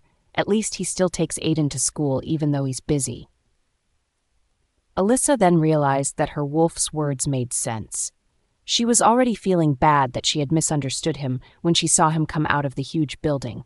He got into his car and drove off again. Follow the car! She ordered the driver, ignoring what her wolf had just told her. She was curious to know where he was going to now.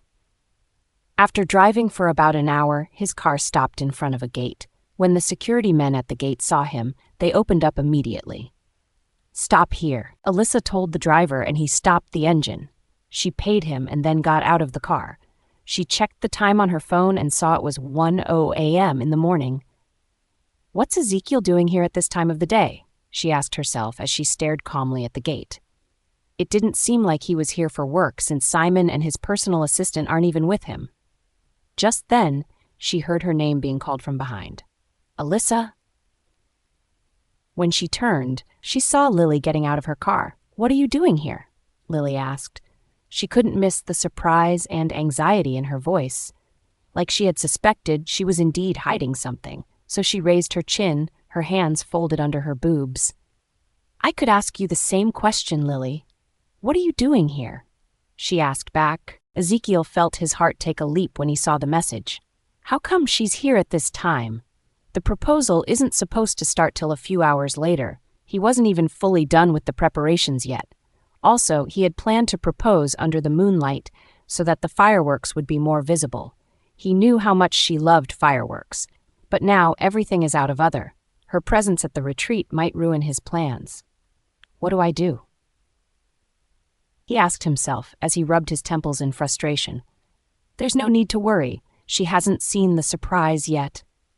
His wolf assured, but that wasn't enough to calm him down.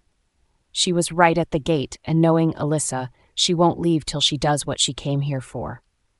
He couldn't believe she could be this quick-witted, enough to find out about the surprise this early, even after everything he had done to hide it. Or was I doing it wrong? Wasn't I discreet enough? He asked himself again.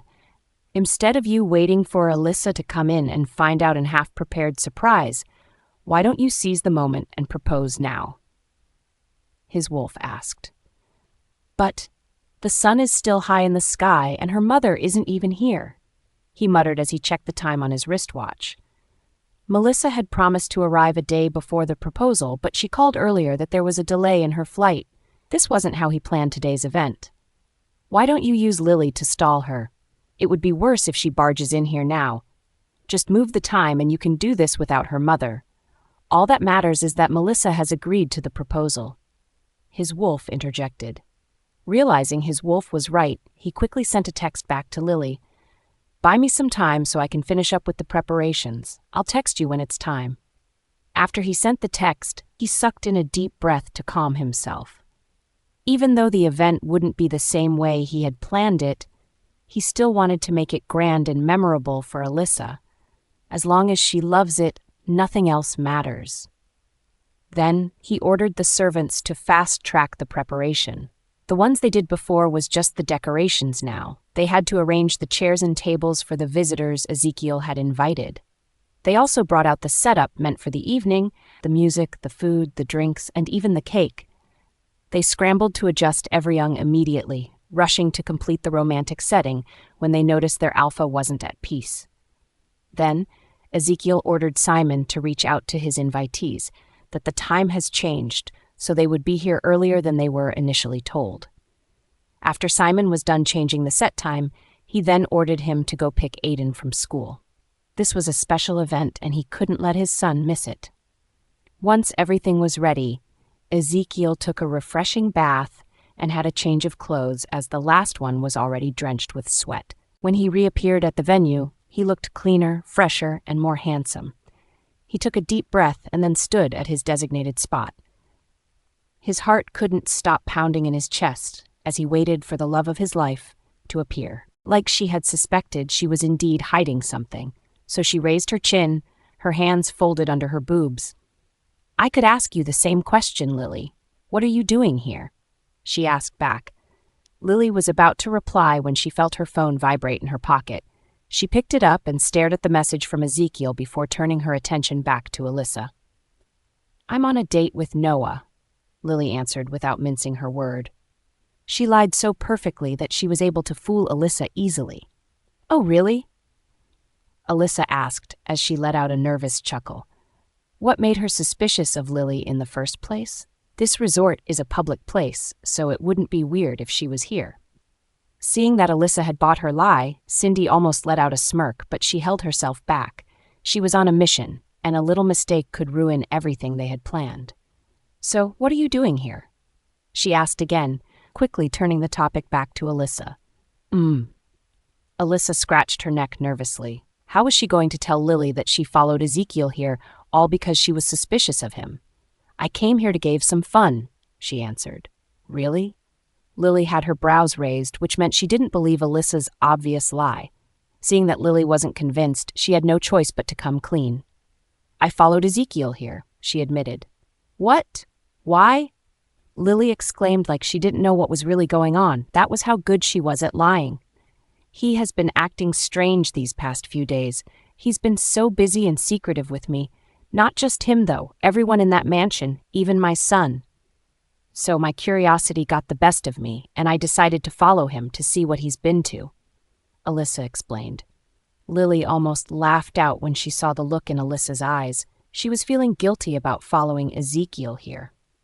If only she knew she was right. "So you're here to find Ezekiel, right?" Lily asked her. "I'm not so sure anymore. Maybe it's all in my head, and I'm just being unnecessarily paranoid." Alyssa muttered, her voice filled with remorse. "Way if I told you I know where he is?"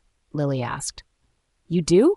Alyssa asked back, her eyes lighting up in interest.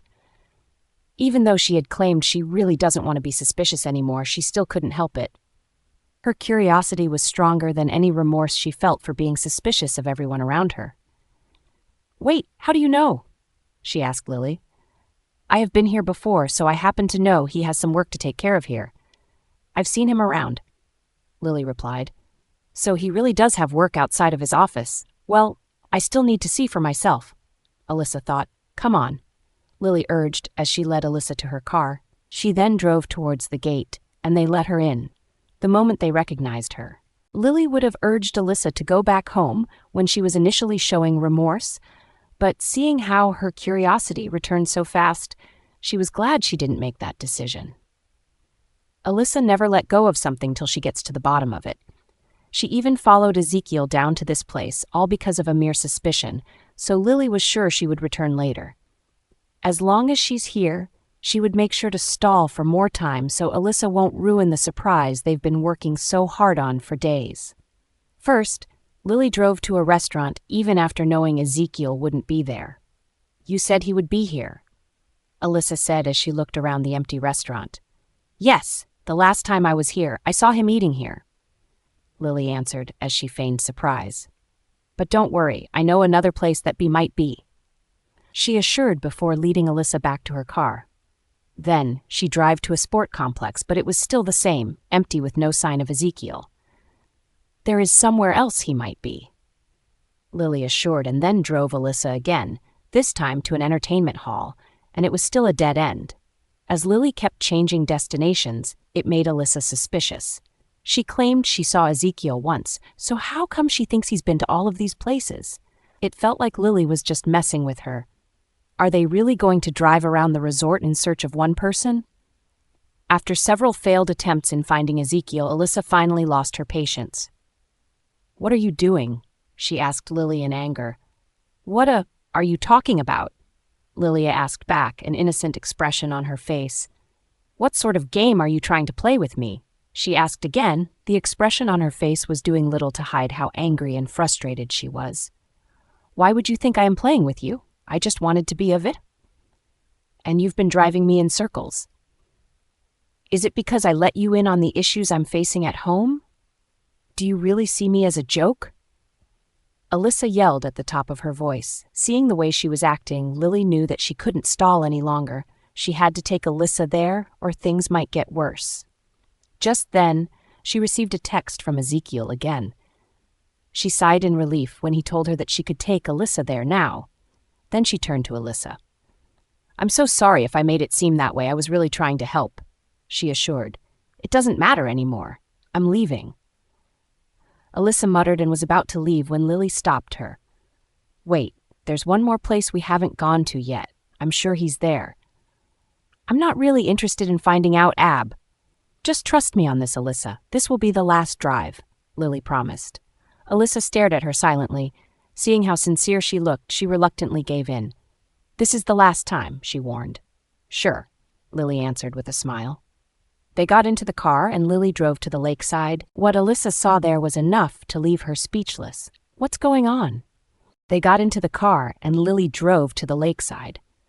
What Alyssa saw there was enough to leave her speechless. There were petals of tulips scattered on the floor, leading as a pathway to the lakeside. The little decoration made it seem like there might be something important happening at the lakeside, so she didn't want to ruin it for whoever that's hosting it all, because Lily wants to play a prank on her. Alyssa turned to Lily and asked, "Are you sure Ezekiel's here?"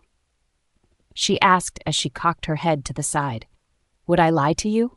Lily asked back. "Yeah, you've been doing that for the past hours. Just go.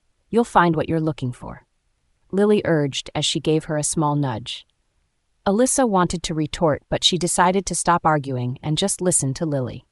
As she followed the decorated paths, she noticed that the pathway started getting more beautiful. Then, they got to the entrance of the lakeside.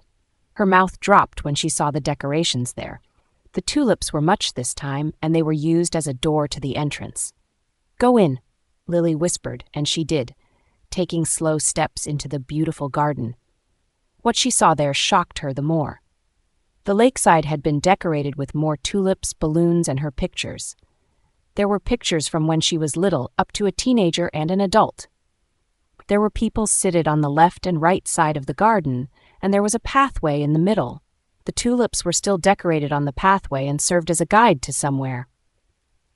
As she walked further, she wondered what might be the reason for this gathering. Today isn't her birthday, nor is it Aiden's.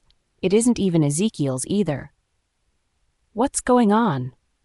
She thought to herself as she turned her gaze to the people around. She noticed they were standing up one by one with wide smiles on their faces. While she knew some of them as members of the pack, she was unfamiliar with the rest, but she could still tell they were from the Moonstone Keepers pack. She moved her attention from them and turned to watch where she was going when she saw Ezekiel standing a little feet from where she was. He was putting on a fancy-looking suit, and he looked more handsome than ever. Alyssa was falling once again for how handsome he looked, with that gorgeous smile on his face that was doing a bad job at hiding how nervous he was. Then it became clear to her. The tulips, which were her favorite flower, the lakeside venue, since she loved nature and her pictures.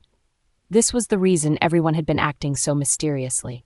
She glanced around again. Ezekiel had really invited the entire pack to witness this moment. Just then, the music started playing.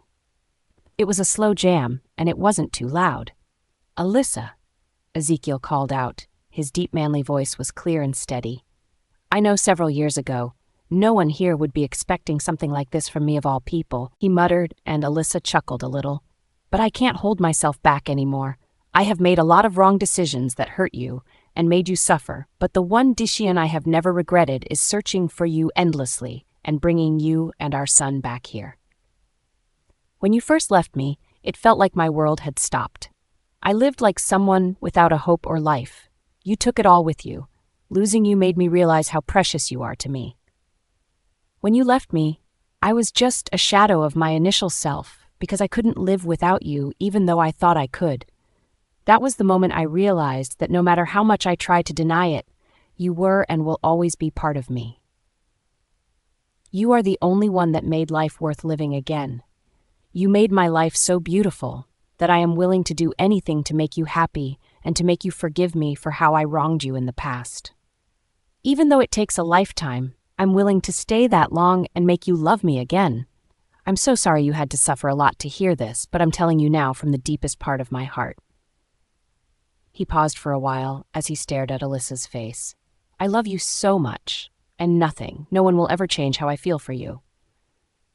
Hearing his heartfelt words, Alyssa didn't know how to react. Should she run into his arms? Her mind was too occupied to think of her next move. All that was in her head was Ezekiel's beautiful confession. Though this isn't the first time it was happening, but this time she felt it more. His sincerity touched her to the extent that she couldn't help but shed tears. Like her brain had finally come back to life, it directed her legs to move. She walked over to where Ezekiel was and stood in front of him. She stared at his beautiful eyes that always made her weak every time they stared at her. His eyes carried every unspoken words that he hadn't confessed yet. As she stared at him, she could see his intense love and yearning for her in his eyes. She could see his sincerity from a mile away. Ezekiel moved closer to where she stood and held her hands in his. "I don't want to live with any regrets anymore. I want to spend the rest of my life with you, Alyssa," he muttered as he got on his knees. "This time, I want to ask you in front of all of our pack members to be my Luna Amdi rule beside me," he added as he raised his eyes to stare at her. Just then, Aiden emerged from the crowd.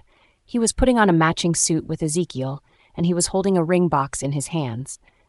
He walked to where they stood and bowed deeply in front of Alyssa. "Mommy," he started, "my biggest wish is for you and Dad to always be together," he said with the utmost sincerity in his voice, and then he opened the ring box. Ezekiel took the ring box from him and then asked the question Alyssa had been dying to hear. "Will you marry me?" Alyssa's vision was already blurred due to the tears she had been shedding. It's finally happening, the day she had dreamed of for so long. She finally popped the question without her having to constantly beg him for it. It felt like it was all a dream, a beautiful dream, one she never wants to wake up from. Even though it might be a dream, she would enjoy the moment till she wakes up. So she didn't hesitate. She nodded and, "I'll marry you," she muttered happily. The moment the words left her mouth, fireworks burst into the evening sky. Ezekiel wore the ring on her finger and then stood up on his feet. The dazzling smile on his face didn't leave for 1 second. He held her by the waist and pulled her closer to him, and then he pressed his lips on hers. Alyssa lifted her hands and wrapped them around his neck as she kissed him back with equal passion. Screams and applause filled the air as the lovebirds shared the passionate moment together without any care for the people around. D1 to the wedding. As the long-awaited day drew closer, the pack bustled with more activities. Everyone around were playing their own parts in the preparation of the wedding. It's been years since they last had a royal wedding that was this grand, so everyone was excited for the day, even though they weren't even the couple. That day, Alyssa was very busy because she had to welcome guests who came from far and near to celebrate the joyous day with her. One of the guests was Emma. Since the day Ezekiel confronted Emma about Cindy's whereabouts, they hadn't really been in touch, so Alyssa wondered why she was here now, a day to her wedding to Ezekiel. "I am not here for trouble. I just want to around on the day my brother finally ties the knot with you," she explained when she noticed Alyssa was suspicious of her. Even though she looked innocent, it didn't stop Alyssa from being wary of her. Emma had always loathed her for no reason, and Alyssa was sure Emma's deep hatred for her was never going to end this easily. But since Emma is Ezekiel's sister, she couldn't stop her from attending her brother's wedding, all because of a mere suspicion. So, to put her mind at ease, she asked some of her Omega servants to watch her discreetly and see what she was up to. Just like Alyssa had expected, that very night, Emma chose to strike. She snuck into the room. Alyssa's wedding dress was kept. The Omega servants who had been watching her without her knowing were quick enough to warn their Luna. Alyssa immediately called for the beta, Simon, since she needed someone Ezekiel trusted to help report what was going on to him, and then she stormed into the room. The opened room revealed Emma, with a pair of scissors her hands, ready to tear through the dress. "What are you doing?" Alyssa asked in a thunderous voice. Seeing Alyssa, Emma panicked. She opened her mouth, but no word could come out. "I asked you a question," Alyssa repeated as she walked further into the room. "I saw that there was a mistake on the dress, so I tried to help rectify. Arsh!" Emma screamed when Alyssa slapped her hard on the cheek. "Do I look stupid? You saw a mistake on the dress and wanted to help rectify it?" Alyssa asked with a scoff. "Yes, arg!" She yelled again when Alyssa dealt the same hit on the other cheek. She held both her cheeks with her eyes bulged out in shock. She badly wanted to hit Alyssa back, but she couldn't. Alyssa's status in her brother's life and heart had already been elevated.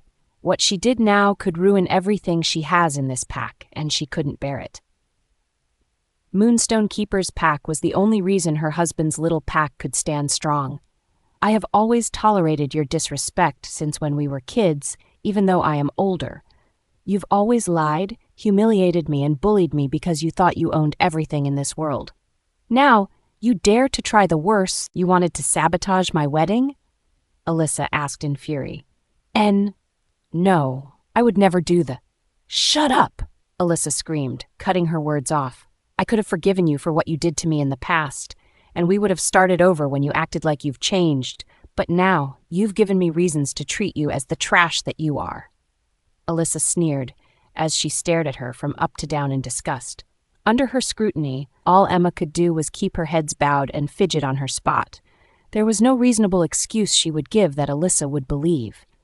It was already over for her. All she could do was stand and wait for her fate.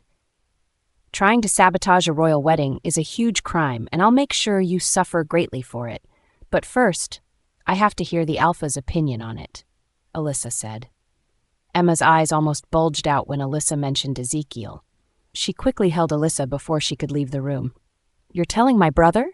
she asked in fear. "Why? You don't want me to?" Alyssa asked back in a mocking tone. Normally, Emma would have lashed out at the way Alyssa was looking down on her, but now she needed Alyssa's help because she knew telling Ezekiel would spell doom for her. "Please, you can't tell him. He'll punish me," Emma pleaded.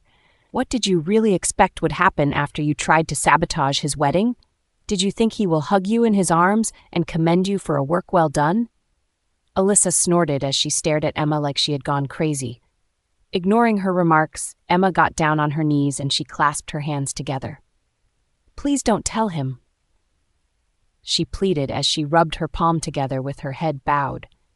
Alyssa almost scoffed when she saw her in such a state. The great Emma was on her knees. It was a sight she never expected to see so soon. Even though Alyssa didn't utter nay word, she didn't stop pleading. Alyssa was the only one that could help her at the moment. If Alyssa could soften her heart to her, she would be able to go scot-free. Just then, Simon entered the room. He turned to face Emma, and the next few words that left his mouth were the same ones Emma dreaded to hear. "The Alpha has called for you," he said. Emma turned to stare at Alyssa for help, but she walked away like she didn't see the look on her face. Now, she was left alone to face the wrath of her brother. The moment she entered his office, she got on her knees immediately. "I was wrong. I don't know what came over me. Please forgive me for my atrocities," she pleaded with her head bowed. "Emma," Ezekiel called out, so she raised her head to stare at him. "When you pleaded to attend my wedding, what did I tell you?" he asked in a rather calm tone. "I will never do it again. Please forgive me." Emma pleaded instead. "I asked you a question!" he roared out in anger. His calmness had disappeared instantly. Emma stopped begging and she stared at the look in her brother's eyes. At that moment, she realized there was no use for her to beg anymore. It would all fall in deaf ears. You told me if I caused any trouble, you would strip me off my titles in this pack and you'd exile me," she said. "You still remember my warning, word for word," Ezekiel said with a wry smile while Emma just kept her head bowed. "So why did you go against me? Did you think I'll let you off just because you are my only sibling?" he asked. I don't know what came over me at that moment. "Shut up," Ezekiel yelled again, cutting her words off immediately. "Your actions today made it clear to me that you are never going to change. Worst, you tried to ruin the wedding of the Alpha and Luna. Doing something like that is a threat to me, the Alpha and Owing, and you know how we deal with people with such offenses," Ezekiel said. Emma's eyes widened as she held her neck in reflex. Was he planning to? Ezekiel scoffed when he saw the look on her face. "People like you aren't welcome in my pack. So Emma, you are hereby stripped off your titles in this pack and you are never to step foot here again," he ordered. Hearing his words, Emma pleaded harder. "You can't do that to me. I'm your sister," she screamed out in fear of losing it all. "That's the only reason you aren't being hanged right now for what you did. Leave now before I change my mind," he ordered, but she didn't listen. Instead, she pleaded harder. Losing her title here is almost the same as dying here. She would lose all of her connections and her friends would look down on her.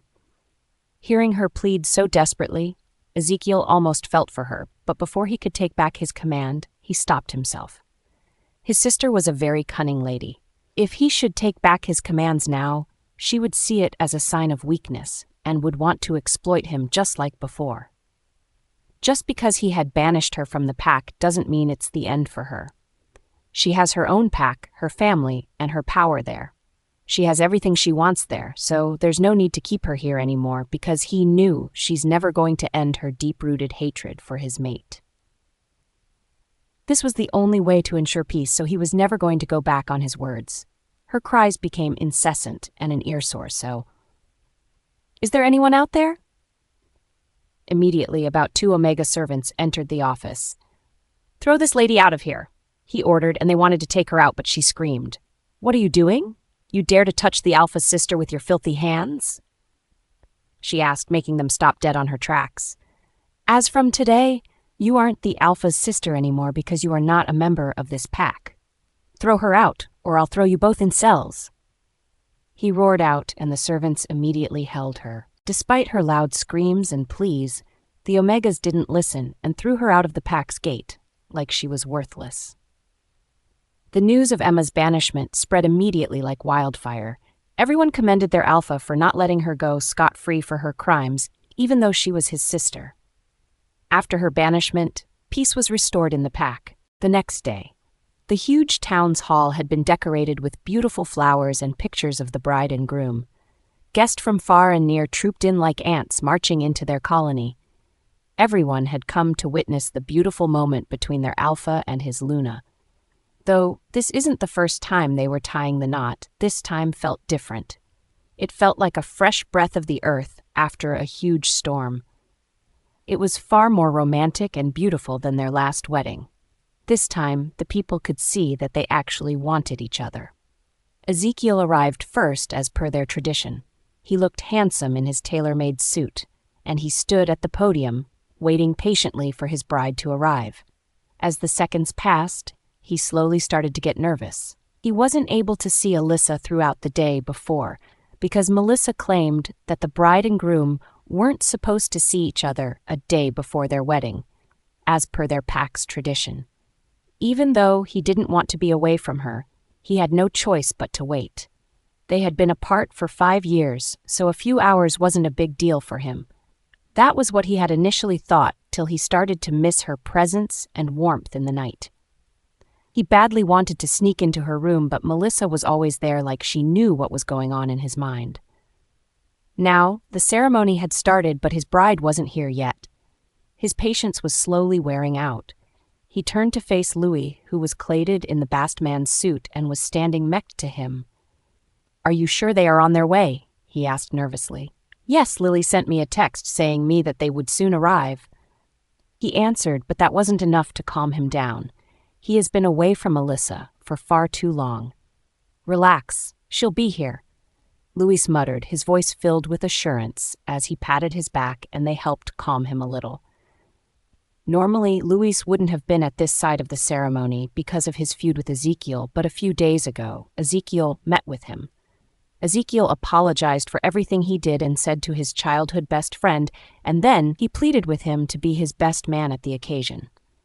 At first, Louis wanted to decline the offer, as he didn't want to have anything to do with Ezekiel anymore, but after seeing the sincerity in his eyes, he decided to let go of the past.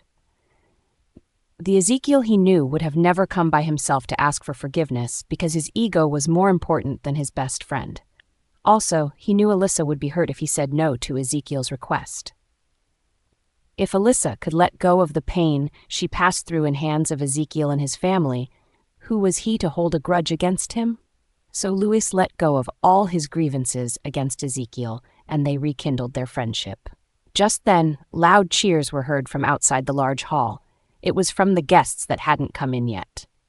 "I think they are here," Louis said to Ezekiel while he nodded at his words. The large doors were pushed open from the outside, revealing Aiden and a little girl. They were holding a small basket of flowers and they littered it on their path, beautifying it in the process. Just then, the lady of the hour walked in, arm in arm with her mother. Ezekiel's eyes widened as he stared at his mate. He felt his heart stop as he watched her walk in. She was breathtaking, like a princess in a fairy tale, and she was flawlessly beautiful in the grand wedding dress she was putting on. Even though it had traditional elements added to it, on her it looked more graceful and beautiful than on a mannequin. And then her smile, that smile that never failed to make Ezekiel weak in the knees. Ezekiel felt like he was falling for her over and over again.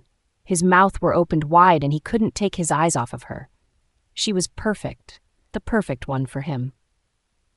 As Alyssa walked down the aisle with her mother, she felt like she was the most happiest woman in the whole world. After so many setbacks and obstacles, she was finally getting married to the love of her life. The butterflies in her belly fluttered around when she turned to stare at her husband-to-be. The look in his eyes made her feel loved, like she was the most precious person to him. Well, she actually is. She could feel herself falling over and over again for him. When they got to where he stood, Melissa placed Alyssa's hand in Ezekiel's before walking away. They stood facing each other while Simon officiated the wedding. The ceremony was ongoing with a lot of eyes on them, but the lovebirds felt like they were the only ones in the room. Their eyes conveyed all the words and emotions their mouth and body didn't say or show. Their love for each other was so beautiful and romantic, even the audience could feel it. After the exchange of rings, they were finally asked to share a kiss. Like Ezekiel had been waiting for that moment, he pulled Alyssa closer and without warning, he captured her lips in a deep kiss. The moment the sparks in their bodies ignited, screams and applause filled the air. The more Ezekiel stayed beside Alyssa, the more he couldn't control his urges any longer. He just wanted to tear her dress off her body and make love to her throughout the night, but he couldn't. Melissa was around, and she made sure they couldn't escape till the ceremony was over. After they were proclaimed husband and wife, the celebration kicked off immediately. The couples were made to greet the guests that had come to grace such an event with them, and they accepted the gifts that were bestowed unto them. All through, Ezekiel kept stealing glances at his bride. How can she be more beautiful every single time I set my eyes on her? He couldn't help but ask himself. He was glad that he had no regrets anymore. If he had lost Alyssa for life, he didn't know how his life would be now. As he kept staring at her, the hunger within him only grew. He wanted her so much, so when he noticed Melissa had gone to attend to other affairs, he took his chance. He excused himself and asked Simon to take care of the guests while he escaped with Alyssa into the night. He led her to his car and they drove to Alyssa's house. He knew it would be empty, unlike the mansion, and he wanted some time alone with his wife. The moment they entered the living room, he kissed her again. This time it was deeper and filled with intense hunger and yearning for her. He pulled away from the kiss and then carried her in bridal style to her room. He gently laid her on the bed and then he helped her take off her wedding gown. He stared at her naked body silently, the hunger within him growing when he noticed how awkward she looked under his gaze. "I love you, Alyssa," he whispered as he pressed his lips on her forehead. "I will always love you," he added as he trailed his lips down to her neck. He placed soft kisses there and used his teeth to graze the spot softly. He could hear her soft moans when he did that. He knew she wanted it, but he had to be sure. This was the remaining thing to do for them to finally be seen as true mates forever, so he needed to hear her agree to it. So he stopped and lifted his head to stare at her. "Can I mark you?" he asked softly. Alyssa smiled like she had been waiting for him to ask that question. "Yes," she whispered, and that was all Ezekiel wanted to hear. He bent down and kissed her neck again, then he licked it. When he noticed she was comfortable, he brought out his fangs and used it to pierce her neck, marking the spot. As he sucked on her delicious blood, Alyssa held onto him, her eyes shut as she felt a wave of ecstasy hit her. After he had his fill, he licked the remaining blood on her neck and pulled away. Alyssa immediately flipped him over, straddling him around his torso. She helped him take off the clothes covering his upper body. Then, she moved her lips to his neck. She swiped her tongue on the spot she knew would make him go weak. Then, without warning, she bit him with her elongated fangs, marking him in the process.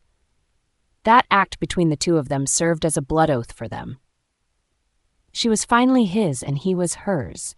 No one could ever come in between them ever again. A few days after the wedding ceremony, Ezekiel and Alyssa had to follow Melissa to Winter Ridge Band Pack, Alyssa's home pack, which resides at the northern region, for their honeymoon. It was the pack's tradition, and Alyssa also had to go back to her home since she has been away for a long time, and now she's the Luna of another pack. After bidding her son bye and promising him some goodies, she entered the car with Ezekiel and Melissa, and they were taken to the airport. To make the flight easier for them, they used Ezekiel's private plane. A few hours later, their plane finally landed, and outside the airport's building, there was a convoy waiting for them. They had come to pick up their Luna, her long-lost daughter, and the alpha husband she got married to. After they settled in one of the fleet of cars, their journey to Winter Ridge Band Pack continued. Looking out of the car's window, Alyssa noticed that as they reached the pack's territory, the scenery started to change. It wasn't like the South, where there were towering skyscrapers everywhere, the streets bustling with people. The North was more peaceful, with only rustic wooden buildings as houses or shops. Even the air was fresher than it is back at home. It carried the crisp scent of pine and dense forest stretched in every direction, making it look even more deserted at some part of the pack. Also, it was much colder here than at the South. Even the mountaintops were covered with snow, and they loomed faintly in the distance. After about 2 hours of nonstop driving, they finally got to their destination. At the gates of the pack's territory, they were greeted by a middle-aged-looking man. Melissa came down from the car and greeted him so lovingly. Where they stared at each other, Alyssa could already tell who it was. It was Matthew, her mother's second-chance mate, AMD, the current alpha of the pack. A little boy was with him, and he looked a lot like Matthew, and he was also having small facial similarities with Melissa. "Is she the one?"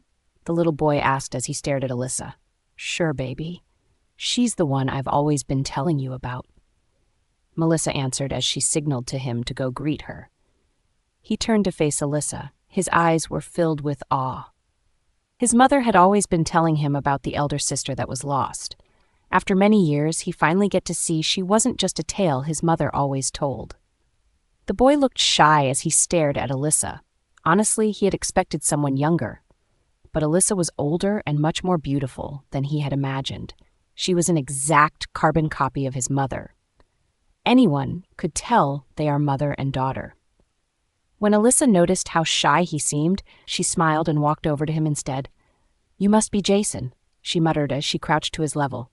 "Yes," he muttered under his breath with a small nod. "I'm sure you know who I am already," she said again. "Yes, you're Alyssa, my big sister." He answered, then stared at his mother to see if he had gotten it right while she gave him a small, encouraging nod. "Well then, I don't think I really need to introduce myself anymore. However, this is Ezekiel. He's my husband," she added as she turned to face Ezekiel. Ezekiel walked over to them and bent towards little Jason's level. "It's nice to meet you, Jason," he said. Jason's eyes almost bulged out of their sockets when he saw the huge man towering over him. "He's handsome," Jason unknowingly muttered under his breath, but everyone around heard him. Laughter burst out from every angle while Jason let out a shy smile, and then he cowered behind his mother in embarrassment. "So how was your journey?" Matthew asked as he turned to stare at Alyssa. "It was fine. I was able to see the beautiful scenery of the pack." Alyssa answered as she stared around again. "It must be quite different from where you lived." "Yeah, this place is much more peaceful and quiet, unlike the South." "Well, welcome to the North," he greeted again, earning wide smiles from everyone. Alyssa turned to stare at her mother, and she didn't fail to see the love in her eyes as she stared at Matthew. Though he was her second-chance mate, their love for each other was still strong, as well as their bond. She then turned to stare at Ezekiel. This is how life would be for them in their later years. Their love for each other never for once reduced, even after everything they had passed through. Later that day, after they had settled in, Anna gave them a tour of the castle. As expected, it was different from the one at Moonstone Keeper's Pack. It felt like the ones in fairy tales, since it had hardly been renovated since it was built. The large castle's building was a place steeped with the pack's history. After the little tour of the castle, they prepared for the banquet Matthew had made to celebrate the arrival of the Luna's lost child and her new husband. Villagers from all over the pack came to witness the celebration and rejoice with Melissa. At the banquet, Matthew finally announced Alyssa's identity. Screams filled the air as they stared at her. One look, and they could tell she was their Luna's daughter. After searching far and wide, their dearest Luna was finally able to find the child she claimed wasn't dead. Matthew then raised his glass in celebration, a toast to my Luna's undying affection and yearning for her daughter. He turned to face Melissa with a loving smile on his face, while Melissa smiled back. And the fact that she never for once stopped searching, even after everyone claimed that she was dead. He then turned to Alyssa with a small smile. "Finally, the day we've all been waiting for has finally arrived, so let's rejoice, as with our Luna and her daughter," he said, and loud screams filled the entire hall. "Congratulations, Luna!" The people around hailed happily. Melissa smiled happily with tears in her eyes. Finally, everything was over. Her daughter had come back to her, and her family is whole again. After Matthew shared a toast to Melissa and the crowd, took a sip of his wine, and everyone in the hall followed suit. Then the banquet kicked start. The violinists that were invited were playing a soft tune in the background while everyone wined and dined happily. Some of the villagers stood up from their seats and walked over to where the Alpha and his family sat to congratulate them and also welcome Alyssa and her husband to the pack. Alyssa was brimming with smiles as the villagers extended warm greetings to her. Even though Winter Ridge Band Pack wasn't as modernized like Moonstone Keeper's Pack was, she loved it better here. The people here were so warm and nice, there wasn't any hint of malice nor fakeness in them. They genuinely loved their Alpha and Luna, and the air here made her feel more at ease. It made her wonder if things would have been different if she had grown up here instead. Sure, she wouldn't have passed through the hell she did at Moonstone Keeper's Pack. She would have really enjoyed living here. But if she didn't live there, she wouldn't have crossed paths with Ezekiel, and she wouldn't have given birth to her son, Aiden. She turned to face Ezekiel, contentment bubbling within her. Even though she suffered a lot to get to this point, She felt it was worth it. Her life was better now, so she felt no regrets. The only thing she would have regretted was not agreeing to spend the rest of her life with Ezekiel. Though he had his shortcomings, he had already suffered and paid tenfold for the pain he had caused her.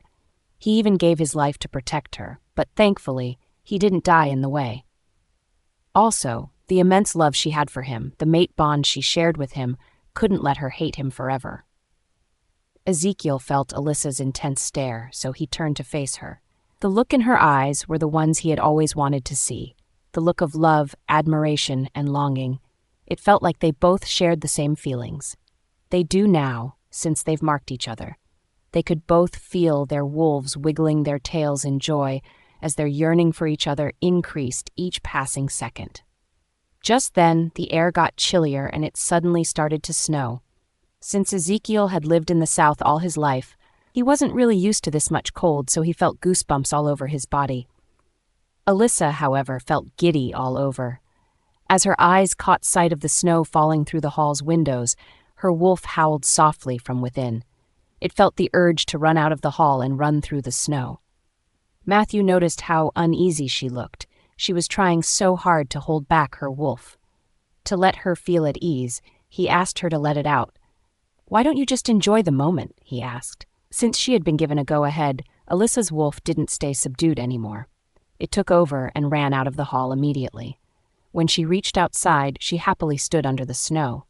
It felt so cool as it melted on her soft skin. She loved the feel it gave her. "Jason?" Matthew called out, turning the little boy's attention to him. "Why don't you go watch over your sister?" he asked when he noticed the sad look on Jason's face. "Sure," the little boy said and ran out happily. Snow was both Alyssa's and Jason's favorite part of nature, like it runs in the family's blood. Ezekiel just sat behind and watched silently. It seemed like they wanted the siblings to bond, so he didn't want to interrupt them. As Alyssa and Jason played together in the snow, Jason's shyness gradually decreased, and he started to talk freely with her. "Do you know Mom searched for you for years?" he started. "She did?" Alyssa knew, but she just wanted to talk to him. "Yes, because she missed you so much. At nights, whenever she had hit a dead end at some PAX, she would stare at your photos and cry," he continued. Alyssa felt her chest tighten when he said that. Melissa didn't mention that to her. "I usually try to console her, to let her know she had me too, so at times she would stop crying, but I could still see the yearning in her eyes. She cherished you so much," he explained. Alyssa let out a wide smile. "I'm sure she cherished you too, and she still does. Yes, she never for once neglected me or made me feel unwanted, and I'm grateful to her for that. She's the best mother any child could ever ask for, and I'm happy to be her son," Jason whispered, his eyes glistening with happy tears. Hearing his words, Alyssa was reminded of her own son, when it was just the both of them against the world, and how he constantly helped her at her lowest moment. It made her realize that he and her mother's second-chance mate were the only ones that kept her going, even when it seemed like all hope was lost. She was thankful that in her lowest moments, her mother wasn't alone either, so she crouched over to his height and playfully ruffled his hair. "I know you're also the best son she could ever wish for," she muttered with a smile, earning a wider smile from Jason. "Would you like to run in the snow?" he asked all of a sudden. "Run?" "Yes, in your wolf form. I can assure you it's very thrilling," he added, his eyes filled with hope that she would agree. "Sure," she answered without much thought. "All right, come with me," he muttered, and then he held her hand and led her away. They got to somewhere more quiet, and Jason looked around first to check if there was anyone watching. When he saw that the coast was clear, he immediately switched to his wolf form. Alyssa stared at him in surprise. At his young age, he had already gotten his wolf. She had to wait for years to get hers. Or was she different, because she wasn't at the pack at that time? Her thoughts were interrupted when she felt something on her feet. It was Jason's wolf nudging her softly. She immediately understood what he wanted and switched into her wolf form too. It's been a while since she last switched forms, so she had almost forgotten how free and thrilling it felt. Under the snow and chilly air, she had never felt freer. It was the best combo. With Jason taking the lead, the two of them raced through the snow, Their playful chase echoed through the landscape. Seeing two beautiful white wolves pass by them, the villagers couldn't help but marvel. They were a gorgeous sight to behold. "Your wolf is really majestic. You truly come from the north." Alyssa heard Jason's praise through their mind link, and that made her smile. She howled and ran faster after him, and that only made him increase his pace. That was one of the best time Alyssa had ever had. After they had run to their fill, they switched back into their human form, and then they rejoined the banquet together. As they entered, Alyssa saw Ezekiel engaged in a friendly conversation with her parents. It made Alyssa sigh in relief. With the way they conversed with one another, it was a clear sign Ezekiel had won both of their approvals. She sat back on her seat and joined in the conversation, her face brimming with wide smiles. Her life was finally complete, with her family doting on her and her mate loving her so tenderly, like she had always wished. The little battle between the lovebirds quickly ended when no one could emerge the winner. They sealed their playful angst against each other with a deep kiss. After that, they rinsed their bodies with clean water, and then they got out of the tub together. They dried their wet bodies and put on a fresh set of clothes before leaving for the dining hall together. At the dining hall, everyone was already seated on their various seats, and the food had been set on the table already. Jason was about to dig in when Melissa swat his hands away from the spoon immediately. "Your sister and her husband aren't here yet. Why don't you be a good boy and go call them out for breakfast?" she asked, more like ordered. Jason let out a small sigh and was about to stand up from his seat when Alyssa's cheerful voice resounded in the large hall. "Good morning. Hope we aren't late for breakfast," she said, thereby announcing the presence of her and Ezekiel in the process. "Well, you arrived just in time. Have your seat." Matthew replied with a wide smile as he pointed at the empty chairs at his right side. Ezekiel pulled a seat out for Alyssa first. "Thank you," she whispered with a small smile as she sat in the seat he had pulled out for her. Then Ezekiel took his position on the seat by her side, closer to Matthew. "So, before we enjoy the delicacies the moon goddess has blessed us with today, we have to pray to her, to thank her for it," Matthew announced. Here in Winter Ridge Bandpack, it was customary to pray to the moon goddess before breakfast. Alyssa and Ezekiel were lost as to what was happening. They never had to pray before they eat back at Moonstone Keeper's Pack. The Northern Pack's tradition felt foreign to them, so the only thing they could do was follow Matthew's lead. When he shut his eyes and clasped his hands together, they quickly followed suit. They bowed their heads as they listened to him lead the short prayer. After he was done, they were finally free to eat to their heart's content. Within 30 minutes, they were done with breakfast. After the table was cleared by the Omega servants, Melissa turned her attention to Ezekiel and Alyssa. "So, what do you guys plan to do today?" she asked, her eyes glistening with excitement. "Today? Do we have any plans?" Alyssa asked as she turned to face Ezekiel. "Don't tell me you guys didn't plan to do something fun today." The disappointment laced in her voice was as clear as spring water. "Well, we really haven't had any time to," Ezekiel explained. "You should create time. It's your honeymoon and you have to enjoy it while it lasts. Who knows how busy you both might be when you return back to your pack," Melissa explained. "So, on that note, how about I give you a tour of our pack?" Melissa suggested in a rather happy tone. Alyssa turned to face Ezekiel like she was asking for his permission. He gave her a small smile, which meant that he was in agreement. "That's a good idea, but I think it would be better if we toured round the pack ourselves," Alyssa explained, quickly dismissing Melissa's offer. A wide smile appeared on Ezekiel's face when he heard Alyssa's words. Finally, they will have some time alone. "What? Why?" Melissa asked in a sad tone. "I don't really want to stress you with our affairs, and like you said, it's our honeymoon, so I think we'll be better off alone," Alyssa answered, intertwining her fingers with Ezekiel's. She couldn't help but feel his excitement, even though she wasn't staring at him. She knew how uncomfortable it must be to have her family members around when they were supposed to be on their honeymoon, so she wanted to help put him at ease. Melissa was about to argue more when Matthew gently tapped her, turning her attention to him. They exchanged a few words with each other before Melissa turned her attention back to Alyssa. Well, if you don't need my presence, I think it's better I leave you lovebirds alone. She muttered with a smile that didn't reach her eyes. After that, she stood up and left. As she walked away, Alyssa could feel her disappointment, and it made her feel bad. Don't let her words get to you. She's trying to emotionally blackmail you. Matthew warned with a small grin before following after his wife. Matthew's words made Alyssa feel a lot better, so she didn't really worry about her mother's reaction anymore. Jason scurried after his parents immediately, understanding that he had no place amongst the lovebirds anymore. When they were alone, Ezekiel turned to face Alyssa, a cocky grin appearing on his face. "You just can't miss the chance to be alone with me," he teased. "Yes, baby." "I couldn't wait for us to be alone again," she answered with a wide smile. "Well, I'm not selfish to my darling, so I'll give in to your desires." He playfully pinched her cheek, and then he stood up from his seat.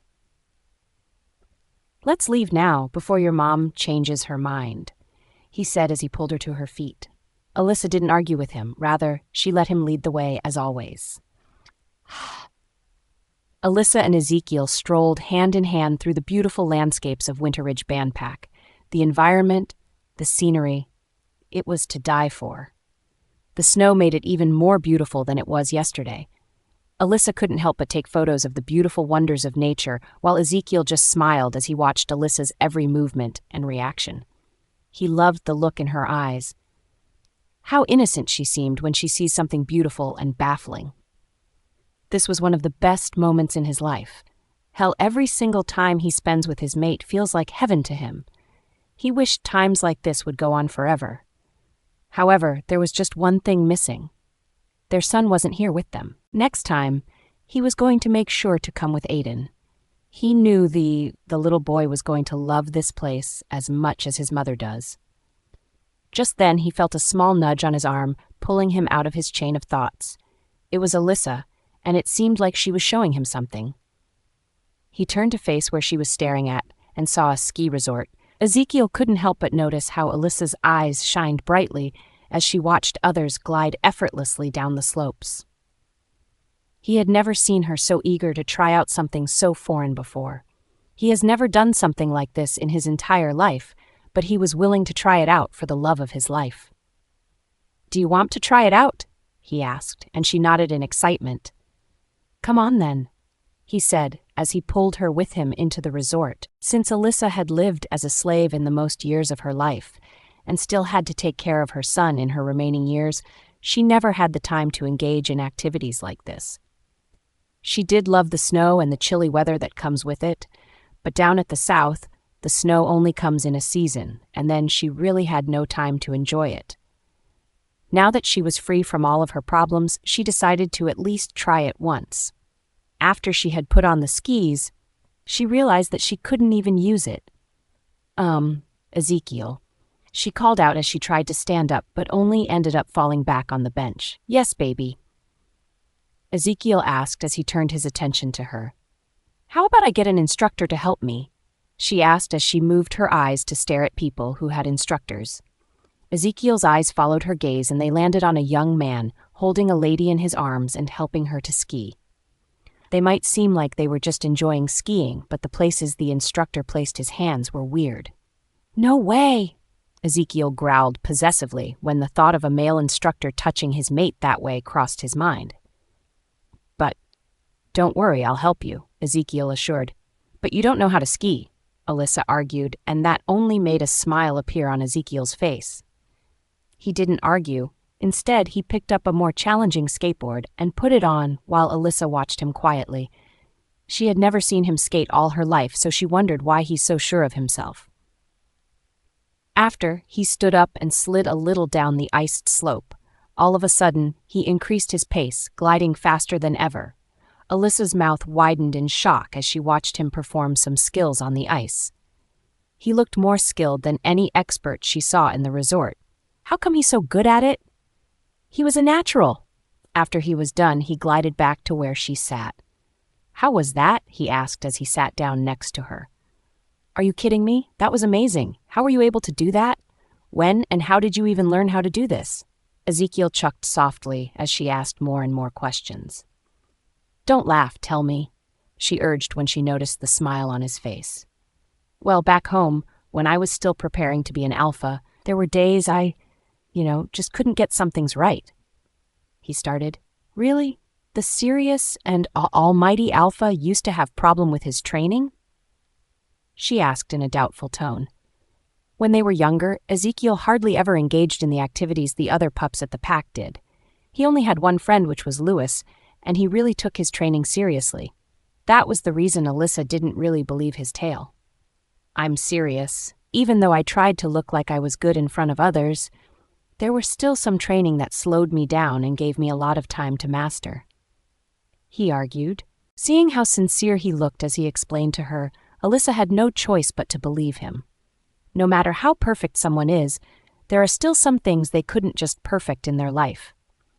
So, whenever I have issues like that, I go for a run to clear my mind, and when it's snowing, I ski instead, he explained. So that's how you learned how to do it? Alyssa exclaimed. Yes, though I didn't have any instructor then, as I was only doing it for fun. I'm sure you'll be able to learn since I'm here to help you. You'll really guide me? Alyssa asked happily. Sure. If I don't, who will? He asked back as he pulled her hand and lifted her up. Since she couldn't find her balance, she wobbled, but Ezekiel held her in place so she wouldn't fall. Now, if you really want to ski, you have to learn the basics first. You need to find a way to control your footing so you don't fall. He explained while Alyssa nodded in understanding. Now, to do that. Alyssa listened carefully as he guided her to stand firmly. Then, he let go of her waist and just held her hand instead. Even though he wasn't helping her stand anymore, she didn't fall this time since Ezekiel had already showed her what to do.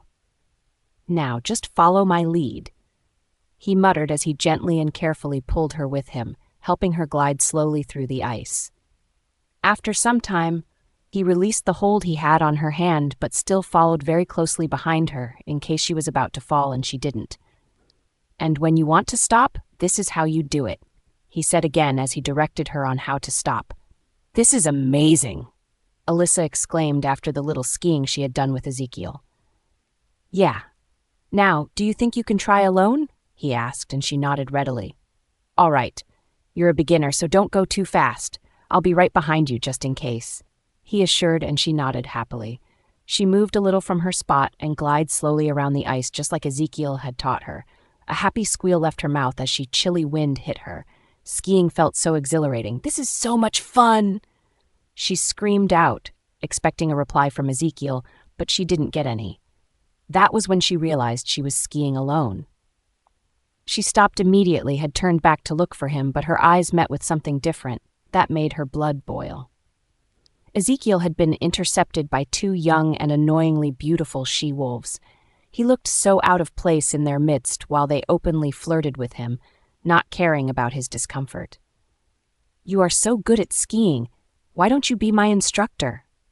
One of the she-wolves asked as she seductively twirled some tendrils of her hair with her fingers. Alyssa balled her fists angrily. How dare those bitches try to seduce my mate? She asked herself in anger. Alyssa couldn't bear to watch them anymore, so she decided to do something. All of a sudden, she skied straight towards them, but this time she was faster. She deliberately hit the two she-wolves flirting with her mate, causing them to fall down butt first on the chilly ice. Then she landed in Ezekiel's opened arms. Arr! What the fuck? They screamed out as they both scurried to their feet. Sorry, I lost my footing, Alyssa apologized in an insincere tone. Seriously? Like you didn't hit us on purpose. One of the she-wolves screamed in anger. I did. So what? Alyssa asked instead of apologizing like they had expected. Her question threw them aback, but they weren't ready to back down either. I can't believe ill-mannered wolves like you are allowed into this pack, the other she-wolf yelled angrily. Alyssa's eyes suddenly turned grim as she moved closer to the ladies.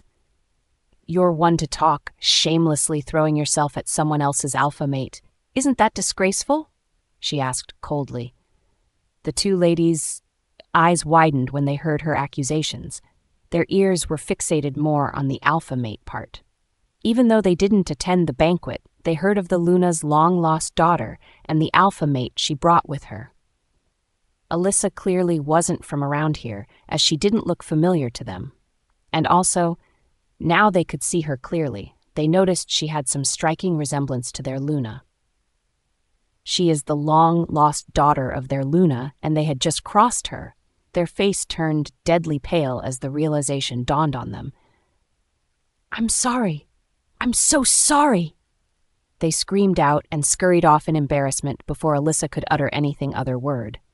After they left, Alyssa could hear Ezekiel's soft chuckles from behind her. She felt him wrap his hands around her waist and then rested his head on her neck. "I never knew you could be this fierce and jealous," he whispered to her. Alyssa rolled her eyes and pulled away from his hold before turning to face him.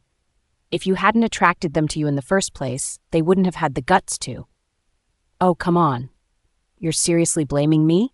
he asked when he noticed the anger in her eyes. "It isn't my fault that I'm this handsome," he joked. Alyssa stared at him, her eyes blazing with anger. She was mad at the fact that he could still joke and taunt her after what had just happened. "Well, why don't you meet other she-wolves that would love your handsome face?" She scoffed and was about to walk away when he suddenly pulled her into his embrace. Grinning, "You know it's only your love I want," he whispered. "Well, it didn't seem like it," Alyssa sneered. "All right, then." He gently raised her chin so she could stare at him. Then he pressed a deep kiss on her lips, taking her breath away. "How was that?" he asked after he pulled away. Alyssa blinked severally like she was in a daze. "I don't know. Why don't you do it again?" she answered. Ezekiel chuckled softly. "Well, if my queen is asking." Then he kissed her again, more passionately than the first time.